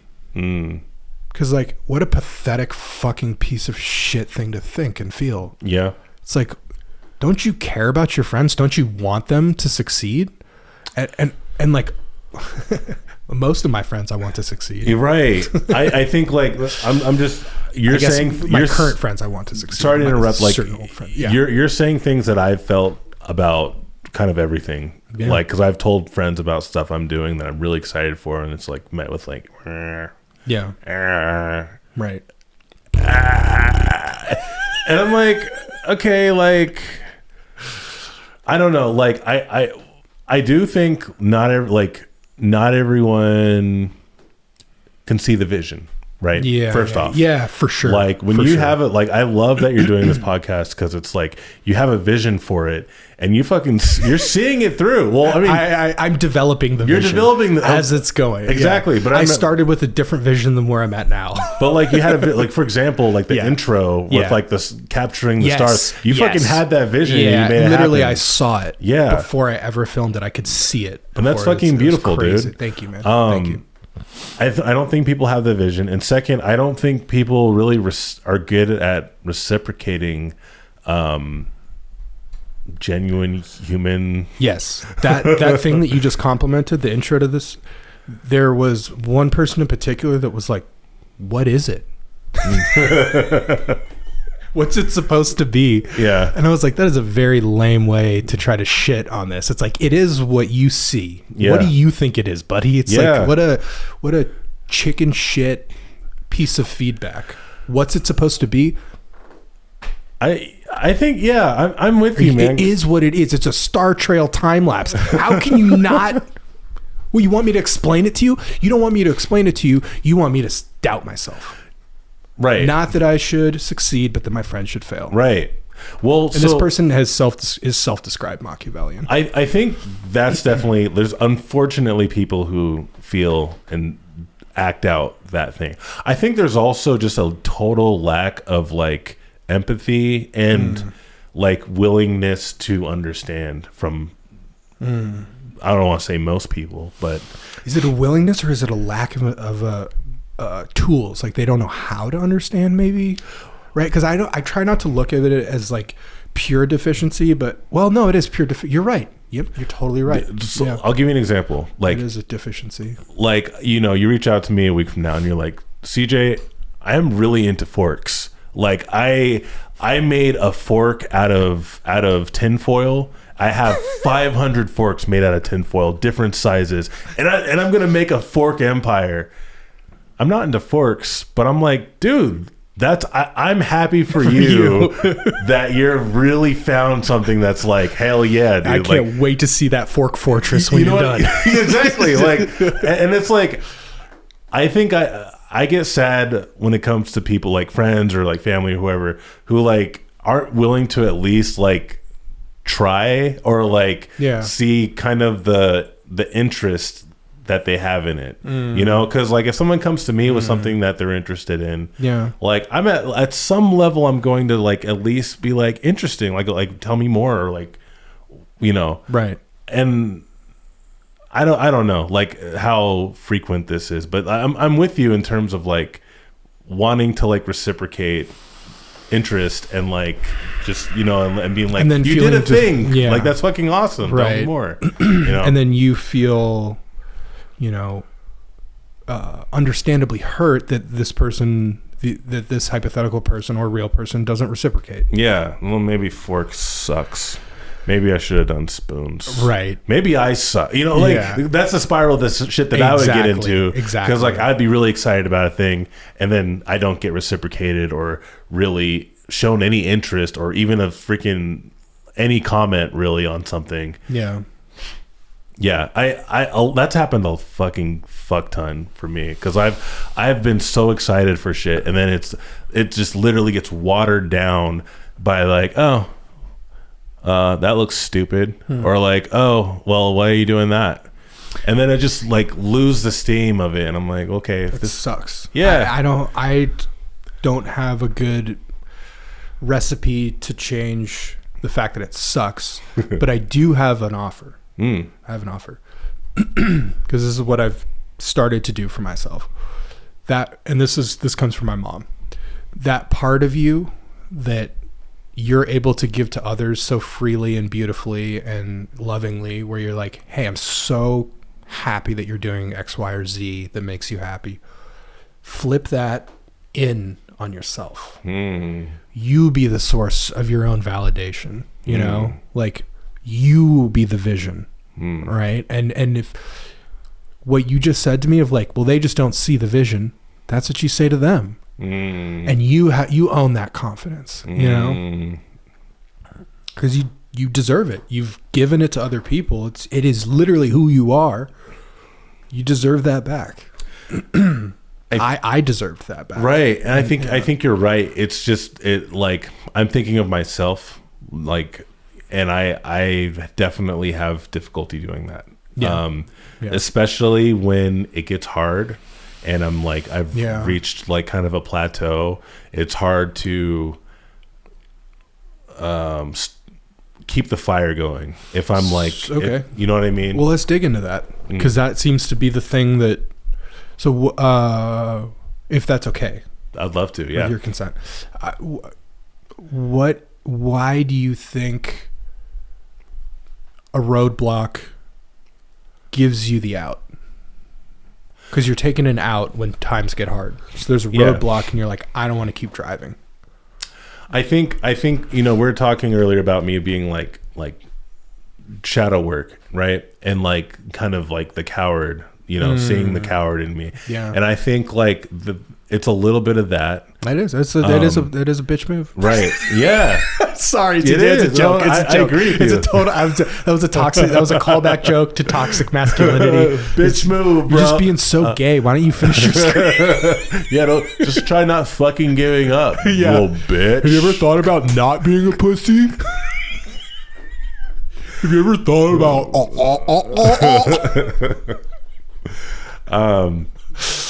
Man, it's a really good question. Like I think it's a little bit of that. I think I'm gonna think about it for a minute. Like what's your question was like what's why does a roadblock how do you use a roadblock to bail? Because that's what's to lose faith in yourself. I use it as an excuse to take the easy road, to make it easier on myself. Yeah. Especially when it's something that is very difficult, or like I'm solely relying on my willpower to see it through. Yeah. I will make an excuse to not do it anymore. Yeah. Yeah. Essentially. Same here. Yeah, absolutely. What keeps you going with this podcast? That's all there is. That's a good answer. Honestly, a little bit of that is very true. As funny as that was, I think about the future, and once my documentary comes out that I'm working on with Joey, I don't know what else I want to do besides this. It's like it's all the things that I want. It's getting closer to truth via loving conversations with other people. It gets me sitting down with other people, so it's a cure to my loneliness. It is a pure expressive medium, and I'm in front of the camera like I've always wanted. Well, years of my life have been behind the camera. It's also, to me, the format of podcasting is a brilliant fucking format. I actually like it more than any other storytelling. I'm a screenwriter. I'm a music. I've written songs. I really liked songwriting. I think songwriting is my second favorite. Yeah. It's just more poetic and multi-layered. But with podcasting, we've just covered the grounds of like the themes of multiple feature films.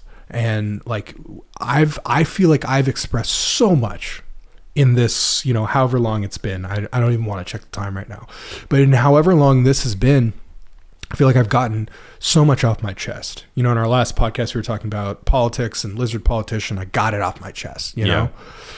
This is what a beautiful, and I find so much value in watching other podcasts, watching other people get stuff off their chest and hear their stories. And I'm like, holy shit, I just love this medium. I think about doing a sketch or like movies and stuff, and there's a part of me that's like, that's not real. You know what I mean? Like that's not real. It's trying to be real. It's trying to convey something real, but it's not just the director sitting down and being like, this is what I think. And this is this is why I think this. Podcasting is fucking bold. It's brave. It's vulnerable. It's so authentic and like real, and you get to say exactly what you think. Yeah. And there's something, there's like the format, the medium itself is a format in which you can watch it or listen. You can be doing other things, like you could do dishes and be listening to, us fuck around. Yeah. Really long-winded answer to why I'm doing this, but yeah, to me, this is maybe what I was always supposed to do. I love that, man. Yeah. And it's a way for me to, depending on like, you're not a UFO nut, and so I'm so enjoying just having like a loving bro conversation with you, and then certain conversations will be with UFO nuts, and then I'll be like, man, I miss those bro down conversations with CJ where I'm just, and so it's like these different, it's almost like I'm doing different, different shows in the same show. It's just there's so much about I love it. I love the bro down, and like I think you're like, Leo, you're such like a vibrant host, and like you're so easy to like talk to. Thank you. Just about anything. So like likewise. I hope you continue having episodes where you can just talk about whatever, because I think that's great. And then like having that undercurrent of like UFO and truth. Yeah. I think like truth being your theme is really fucking cool. Yeah. And the lack thereof. Yeah.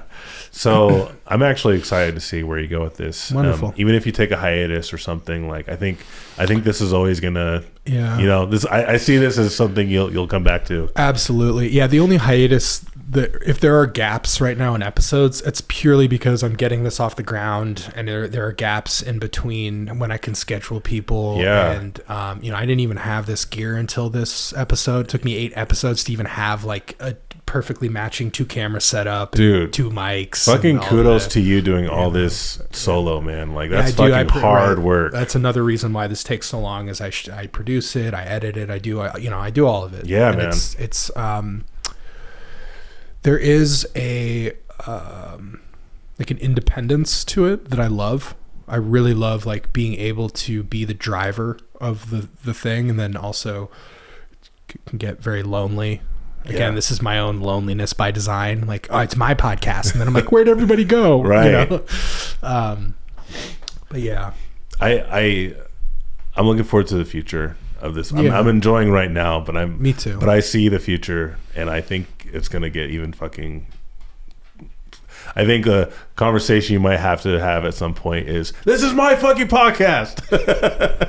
I can see that happening. What do you mean by that? Like, well, Leo, we have an ad with Coca-Cola, and we need you to like just in this part to talk about fucking you know, just kind of have a Coca-Cola shirt. Can you do that just for this segment? I mean, how much is Coca-Cola paying me? Because like fucking $25,000 probably at least per. Yeah, I don't know. I mean, Coca-Cola. If you want to pay me $2,500, I'll put on a fucking Coca-Cola hat if you want. It actually looks too close to a MAGA hat. I would never wear that. But yeah, man, I'm very excited for the future as well. Yeah. I'm excited for your future as well. I'm really excited to see where this video game goes and thank you. You know what it's like to release it. And actually, I want to talk about that for a moment. Please if you don't mind. Yeah, because like you're talking about how much you love podcasting and how like you've kind of found this ultimate medium that like you love it. Video game development has been an absolute fucking nightmare. It's sick. It's been probably the worst thing I've ever done. Okay. It continues to challenge me in ways I didn't know I could be challenged. That's cool. That part's cool. And it is a constant uphill battle, especially because it is literally all on me. Like, if I don't know something, I don't fucking know it. I gotta figure it out. Yeah. It's no one's fault but my own. Right. So I think a challenge I've been having, because I started with like, well, going way back, I started with comic books. I wanted to like make my own comic book. Yep. And then I wanted and then I wanted to like write, and then I wanted to got into filmmaking. Then I pivoted music, blah blah blah. And like honestly, like I that stuff is fun. I enjoy it. Game development is so fucking much work. Like it is like, I know people say enjoy the journey, but this is a fucking slaughter fest happening. I mean, video editing is my least favorite part of any video process, you know, in the workflow. So I can imagine it seems like you're kind of editing all day. Right? You're just writing. If code. I can fucking convince myself to get to the editing floor, Leo, like, you know, like that's half the battle. Like, oh, great. Do I want to spend another 4 hours trying to fix a bug? Right. Like, right. And I think I have this weird relationship with it because it's like, I don't want to fucking do this. I don't want to do this. I don't want to do this. Yeah. No, I actually do want to do this. I want to get this done. Fuck, I don't want to do this. Yeah. Fuck, I have to do this. Right. You know, like... That's the internal battle. That's such a... Dude, just setting up this podcast multiple times where I was like, I don't want to fucking reset the camera. I realized the shots weren't right and I had to reset them. And I was like, I don't want to... Yeah. I'm going to get all sweaty again. Meh. She. I got to reset the camera, Shane. I got to fucking turn it on. Gotta edit. Like editing is a fucking bitch. Editing is a bitch. I fucking went back to editing the other day, like just a small little music video thing. Nice. I'm like, what the fuck? This isn't fun. It's not. It used to be fun. Yeah. I will say editing podcasts is kind of fun. Oh, cool. Because you're watching it as you're editing. All you have to do is simple editing. It's just switching between the two cameras. You're just switching it post. You know, what normally, you know, if I had an actual producer here, he'd be switching the cameras. Right. I bet having even one other person will make it way easier too. It's so much better. And then I can have somebody be like, "Oh, pull that up," and then we're like looking at it, and fucking someone taking notes on time code and shit. Oh yeah, man. Yeah, I don't know why. I think when you record a podcast like that and someone's switching, it's burnt. You don't even have to edit it. It's just like you finish it and then you hit export. Oh, because they're switching live the cameras. Switching. That's nice. Wow. Yeah. Oh, God. That to me is like that, because there are a couple of podcasts I've done with my regression therapist, Barbara Lamb. Yeah. Lovely, lovely woman. Very sweet lady. And it's over Zoom. And all I have to do is slap on the beginning and the ending, the intro and the outro, and export. And I'm like, holy shit, that's all I had to do? That's man. Awesome. You know?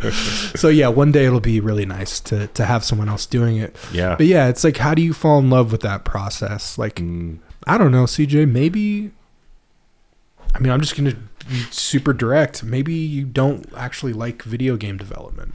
Yeah, probably not. I mean, it's not like you have to like all parts of the process. Yeah. Like, I don't like all parts of this process, but I like most of it. Right. You know? I like game designing. Yeah. Like coming up with the game, writing the document, because that's like So script you like writing. the story and like the creative development. Oh, yeah. And like all the, I've seen many of your very talented drawings of the characters, right? You love to actually create the, what would that be? Art and wardrobe, art department, and wardrobe or costume. It's like you're coming up with these like really visual, heavy, artistic side. Yeah, well, like I elements. do like a hand with the visuals too, because like I like to, I get self-conscious with my own art, to be honest. Like, Oh yeah, some of those were Fiverr. I think. Yeah. But no, I love doing that part, like the creative stuff. I consider it fun, like even voice acting or like writing. Game designing is just like all the little details of the whole thing, but like learning Unreal Engine to fucking move some text around and then being like, why can't I fucking move this text? I can't believe I'm going to say this. Yeah. I am no proponent of it. Could artificial intelligence help you code this so that you don't have to fucking do the dirty work? It can certainly try. So it's not there yet. I've tried Yeah. tried quite a bit with AI, and it's not terrible. It helps a little bit, but it is like fucking like tech support essentially. Yeah. Because it's like, no, that fucking thing you said is not there. You just made it up. Fuck you. Try again. Oh my god. But yeah, it's like, it's one of those things I think I'm going to grow into it, Leo. Yeah. I'm going to definitely make a way easier game after this. Awesome. And just have a great life with no more issues. All the problems are just going to be over. Yeah, because life is perfect and easy, and it's black and white, and you're either good or bad. And you either break out of the cycle or you don't. Right. And you're stuck in this hell realm of existence where you're just up and down and up and down. I think this is kind of a good, I feel like we're in like the final, we're in a victory lap of this episode, and I kind of tying things together. I think we've touched on a lot of stuff. We've touched on vulnerability and toxic masculinity. Talked about identity a little bit too. Identity, yeah, definitely. I feel like we can touch more on that on our next episode. Oh, there'll be a next one?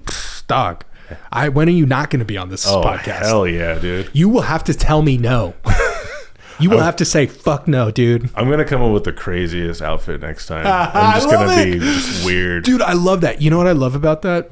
Some of my favorite podcasts were from like, early 2000s to late 2000s, Duncan Trussell on Joe Rogan's podcast. Those were like my favorite. I just love the fusion of those two folks.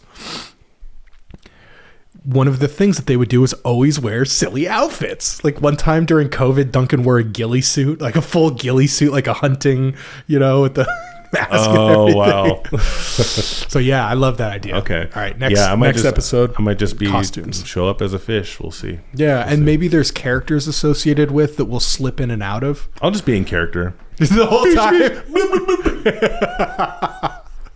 I love it, man. Yeah.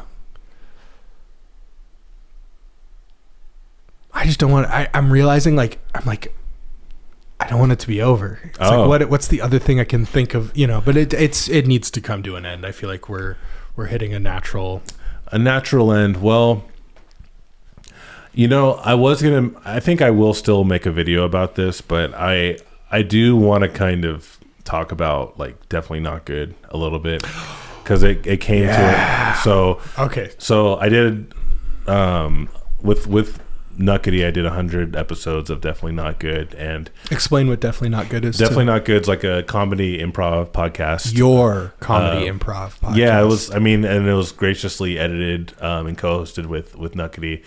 I would like to talk about, I don't know in what form, but like the experience of doing that. Because for me, like, it was a huge milestone to like make 100 episodes. Dude, I was so proud of you. Dude, thank you. I still am. And it was great having you on too. Yeah, Like so I'm fun. so glad. I remember back in like episode 10 you were trying to be on, so I'm glad we got it Well, in. and just to set the records, or not set, just full disclosure here, I was supposed to be on one of the episodes like as my life was falling apart, and I just totally didn't show up. So it was very gracious that you even had me on again. It Bro, was very sweet. And it totally worked out. I'm glad It was fun. we got there. Yeah. It was a great time.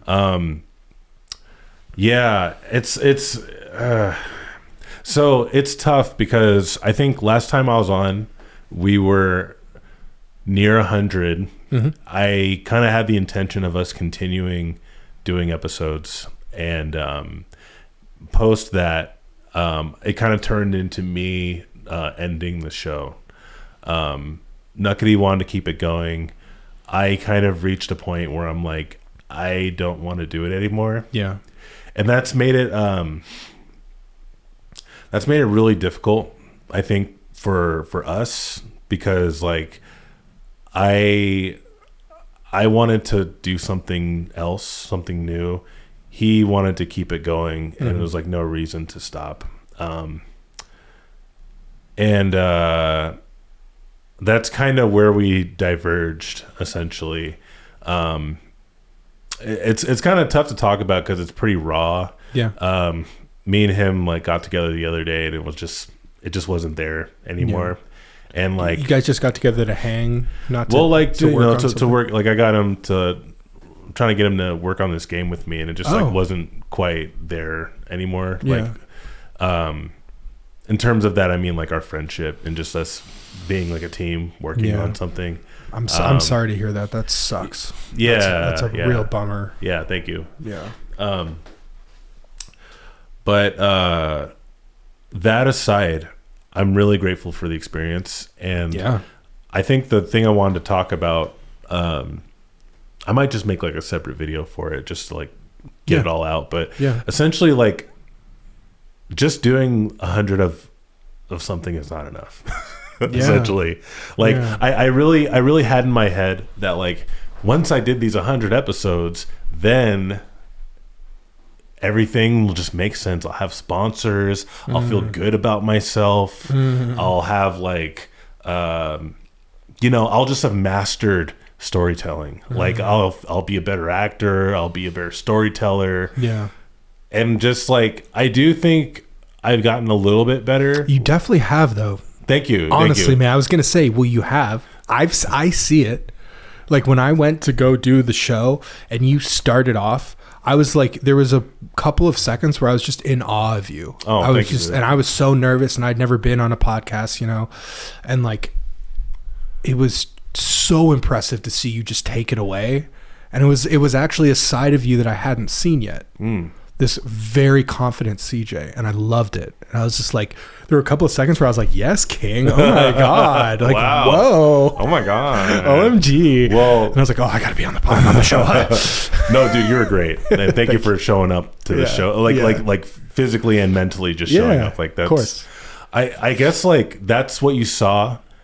Internally, I was like, man, I really wanted this show to take off. And like, I really feel like I was trying different things, I guess I could have given it more time, try to do more exposure stuff, but like, it just wasn't getting the numbers that I wanted it to. Come on in. Hello? I think that was just the wind. Oh, maybe CJ. I thought I heard a knock. Oh. I thought I heard that too. I think it's just a door. Going off of what you're saying here, are there things that you, because like outside looking in, I see the progress that you made. I see the numbers that you were getting on social media too, and I was like, holy shit, he's getting people to check this out. Like, and that was all Nuckety. Like he was the one. He was the one who was actually pushing it on social media and doing like tons of work on that. So like, he was trying very hard, also, and he was the one that got it to that point. But sorry, what were you saying? Well,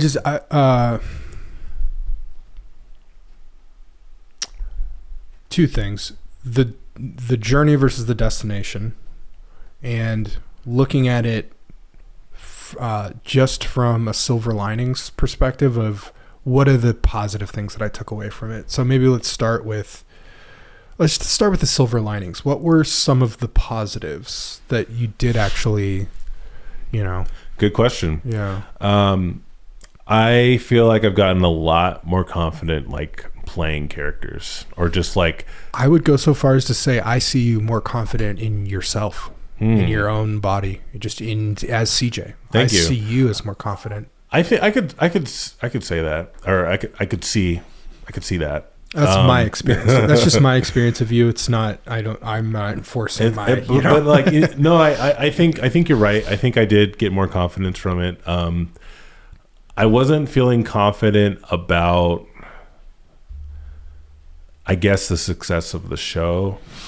So now we're back to the other point. Right. Journey versus the destination. Right. You were all about that destination. I was about the destination. I think about the destination too with this show sometimes. I'm like, oh man, what if it gets big one day and I get to do this for my full-time job and right. And then and I start that and then I'm like, oh shit, where am I going? And I'm falling off a cliff. Yeah, dude, it's like I got really caught up in it because I'm like, man, I see all these things. I see us on a stage, and selling tickets, doing and live shows, live podcasts. I can see like getting these actors that I love on the show, and just like shooting the shit and talking about whatever, and then just getting into the story. Like there's a big part of me that misses definitely not good, and I'm like beating myself up for even stopping it in the first place. That's okay. It means you really fucking loved the project. Yeah, that's a beautiful thing. And I did fucking love the project. I really did, and I still do. But it was like, I guess going back to silver linings, like I feel more confident with myself, and just I wouldn't say I feel confident in storytelling. Actually, I'm going back the other way now because I'm like there were some really good ones, I think, but like if I had I've had to sit down and try and write a story or write dialogue, and I'm like, I still do have that voice that's like, this isn't good, didn't go away. I was hoping I would just be able to fucking improv my way through writing. It just doesn't work that way. Good luck. But silver lining, I got used to heering myself talk. I'm definitely more comfortable hearing myself. I don't know about seeing myself, but like, really quick before I forget it, do you think that maybe you didn't get better at the type of writing that you weren't practicing, storytelling that you weren't practicing, which is sitting and typing writing, or sitting and communicating to a medium? But perhaps did you get better at verbal storytelling and improv storytelling? I'm sure. Right? Yeah, I would say so. Yeah, I mean, like I can just bullshit any story, like There you go. That's definitely a gift. I think that's definitely a silver lining. Yeah. I think I've gotten a lot better talking to people. Like, God, there's so many different. You met 100 people.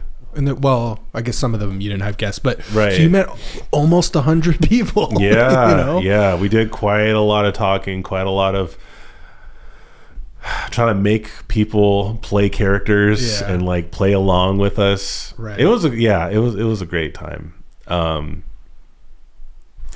That's awesome. And even if that's all that you got was a great time, I still see that as a win. If by the end of my life, all that Cosmic Creatures amounts to is me having a great time, fuck yeah. Hell yeah. Yeah. I mean, I'm having a great time right now. Me too. Yeah. And you know what, dude? I feel good. Like, really good. Not like, I'm not like, I'm happy, but I feel good, like on a deep level when we're doing this, Like in this conversation in particular, I feel like this is one of the first shows that I've done where I feel the most me. Yeah. I'm not so stressed out and stuff.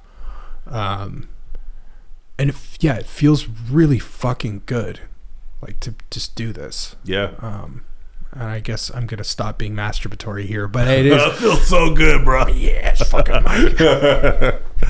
That's great, dude. I'm like, honestly, I've had that feeling doing definitely not good too. Yeah. Like I was just really sometimes. I mean, I'll be honest. Most times we felt like shit after doing the podcast because we're like, oh shit, what the fuck was that? Yeah. But there were like we've had some very funny moments. Absolutely. You know, and yeah. And as an improviser, I've been on, professional improv troupes in college and high school, and improv is fucking risky. Yeah. It is so risky. Yeah. Even at the highest tier, there's shows that, Whose Line is a great improv show that everybody knows. What are some of the other ones, Right. There are some, it's risky. Hit and miss. It doesn't work sometimes. Like, yeah. I think like, in hindsight, I think I was my strength was in doing the show and just like, but like I was also trying to be a business guy with it and like, try to there's get the destination. Big names. That was the destination. The businessman wanted the destination. Right. I was like, man, like we got a merch store. We talk about the merch store on the show. Did you guys have a merch store? Yeah. Oh, cool, dude. That's awesome. But like we got maybe like one sell on it. Like, damn, I should have bought something. Is it still open? It's still open. Okay, I'll get some. I might get something. Yeah. I gotta get some DNG just in case swag. it's linktree.com/DNGPOD. Click the merch link and the link will be in the bio. We have really expensive shirts. The description. It's so expensive. I'm not trying to sell it actually. Like it's so expensive. Probably don't get it. But basically if you're gay and you can't afford the shirt because you're poor, then don't. But if you're cool and straight, then you should definitely buy Definitely Not Good shirt. I was like buying myself a hat and I was like, Jesus Christ, this is fucking expensive. This is so gay.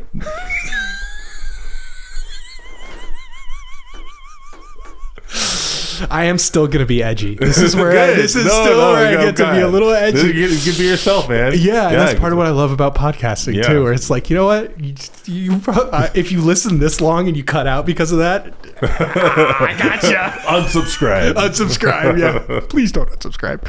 Well, Leo, I guess in ending this episode, what's next for you? The next episode. Okay. The next episode. I need to do more like bullshit work that I don't want to do so that I can pay to go and do further podcasts. I want to do kind of like travel episodes where I go to a place that is doing UFO research, or like, there's a place here in Washington called the National UFO Reporting Center, New Fork. Yeah. And it's like 3 hours away.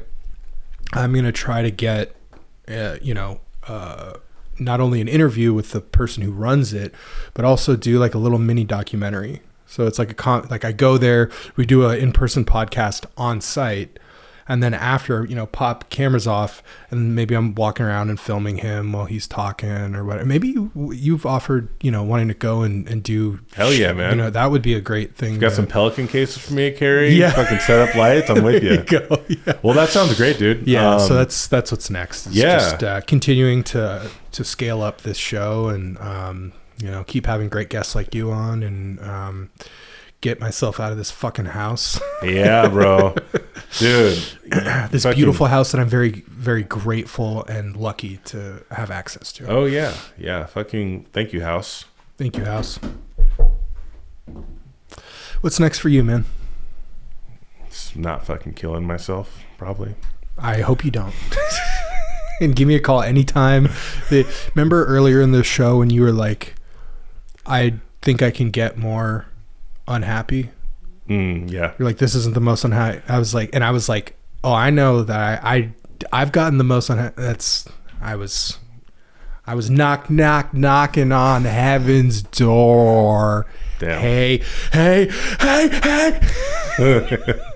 So I feel you on that, and I love you, and you are very loved in this world by multiple people, and they would all miss you very much. And selfishly, if you did that to me, I don't know what I'm doing with myself. Just resurrect me and kick my ass again. But CJ, I would have to join you, Romeo and Juliet style. No. There's no other way for me to go on. God, I love you too, bro. I'm not doing it. I'm just, You just think about it sometimes. Well, I don't think about killing myself, but I do think about, Yeah. like, I don't want to be around. right? anymore. That thought. I don't really care about being around anymore. But Yeah. that's just the new day. Yeah. We'll see how I feel tomorrow. Well, I hope that on top of not killing yourself, you will also do the video game. That you are, even if it's just to get it done. Right. Even if even if you don't like it and you're like, fuck this, and I'm not doing that, I'm not going to continue this. Even if you just get it done so that you can click into the game and be like, look at this fucking shit I built. Yeah. Look at this textbook that I wrote. Yeah. You get to the end of your life and you're like, I got 10 fucking textbook, bitch. What you got? Yeah. You know what I mean? It's still so fucking cool. Absolutely. I look back at the short films that I've done. Am I like uber proud of them? A little bit. But I'm definitely not like, this is representative of the artistry that I'm capable of. But fuck it, I've got shit that I can look back at and be like, yeah, you did that. That one won a little film festival baby award. Great. Yeah. Please don't kill yourself.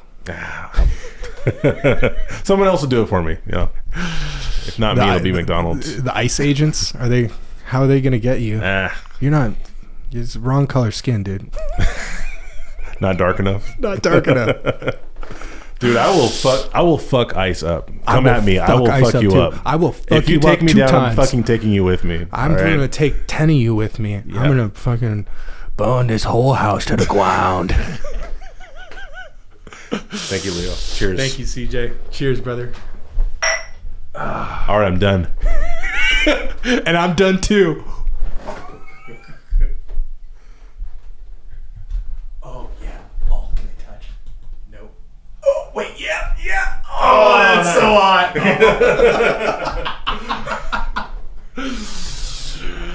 All right, ladies and gentlemen, thank you so much for tuning in. This has greetings, fellow Earthlings. I mean, goodbye, fellow Earthlings. Thank you so much for tuning in. This has been a lovely show. I am so humbled to be joined by CJ. So humbled to be able to do this. So in love with the cosmos and the universe and all that there is for us to be if we only just dropped our egos and allowed ourselves to be the beautiful love that really is inside each and every one of you creatures. Jeez, get a room. All right, let's go smoke some weed. I love you, CJ. Love you too, man. Thanks for having me on.